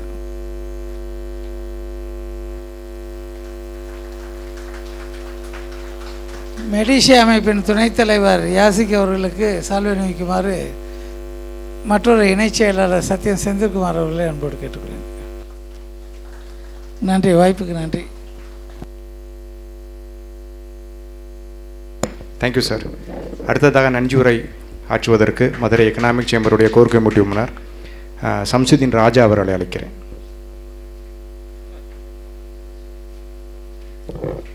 இறைவனின் சாந்தியும் சமாதானம் நம் மனவின் மூன்றாவதாக எங்களுடைய மதுரை எக்கனாமிக் சேம்பரின் இந்த அழைப்பினை ஏற்று இந்த மாலை நேரத்திலே வருகை தந்திருக்கும் உங்கள் அனைவருக்கும் நாங்கள் நன்றி சொல்ல மிக அதிக அளவிலே கடமைப்பட்டிருக்கின்றோம். இரவு விருந்து மட்டுமல்ல, செவிக்கும் விருந்தளித்த எங்கள் அருமை சகோதரர் மிர்ஷாத் மக்தூமி, நம்ம சின்ன பிள்ளையிலேருந்து கேள்விப்பட்டிருக்கோம் அந்த புறா வேடன் கதையெல்லாம். அதுக்கு அவர் ஒரு இலக்கணம் கொடுத்து நம்ம எப்படி நம்ம கம்பைண்டாக இருக்கணும்னு சொல்லி ஒரு நல்ல ஒரு பொருள்பட சொன்னாங்க. நம்ம இன்றைக்கி இருக்கக்கூடிய பன்மை சமூகத்தில் எப்படி நம்ம சேர்ந்து வாழணும் அப்படின்றது ஒரு பெரிய விஷயமா இருக்குது. இந்த விஷயத்தை நமக்கு எடுத்துள்ள மிர்ஷாத் மக்தூமி அவர்களுக்கு நன்றிகள், வாழ்த்துக்கள், பாராட்டுகள். இது மட்டுமல்லாது எங்களுடைய இந்த அழைப்பை ஏற்று வருகை தந்திருக்கக்கூடிய தமிழ்நாடு தொழில் வர்த்தக சங்கத்தின் தலைவர் அண்ணன் ஜெகதீசன் அவர்கள் மற்றும் எம்ஏவிஎம்எம் சபை, உணவுப் பொருள் வியாபாரிகள் சங்கம், Saurashtra chamber, digital, Meenakshi mission hospital, அரவிந்தயா hospital, Madurai jogging club, Maditssia, Nadar Mahajana Sangam, Konar சமுதாய சங்கம், எஸ்என்பி டெய்ரியிலிருந்து அண்ணன், ஜெயின் கம்யூனிட்டி மற்றும் இன்ஜினியர்ஸ், அட்வொகேட்ஸ், அவங்க வாஞ்சிநாதன் அட்வொகேட் அவர்கள், குரான் ஆர்வலர்கள், இது தவிர எம்இசியினுடைய சிறகுகள் மற்ற விங்குகளில் இருக்கிறவங்க மற்றும் எங்களுடைய அழைப்பை ஏற்று வருகை தந்திருக்கக்கூடிய உங்கள் அனைவருக்கும் எங்களுடைய நன்றி. இறைவன் நம் அனைவர் மீதும் அன்பையும் பாசத்தையும் என்றென்றும் பொழிவானாக, இன்று போல் என்றும் சேர்ந்து வாழ்வதற்கு இறைவன் நம் மீது அருள்மலை பொழிவானாக. Thank you very much. அடுத்ததாக தேசிய கீதம், அனைவரும் அணிந்து நிற்போம். जनगण मन अधिनायक जय हे भारत भाग्य विधाता पंजाब सिंध गुजरात मराठा द्राविड उत्कल बंगा विंध्य हिमाचल यमुना गंगा उज्जल जलधि तरंगा तव शुभ नामे जागे तव शुभ आशीष मांगे गाहे तव जय गाथा जनगण मंगलदायक जय हे भारत भाग्य विधाता जय हे जय हे जय हे जय जय जय जय हे.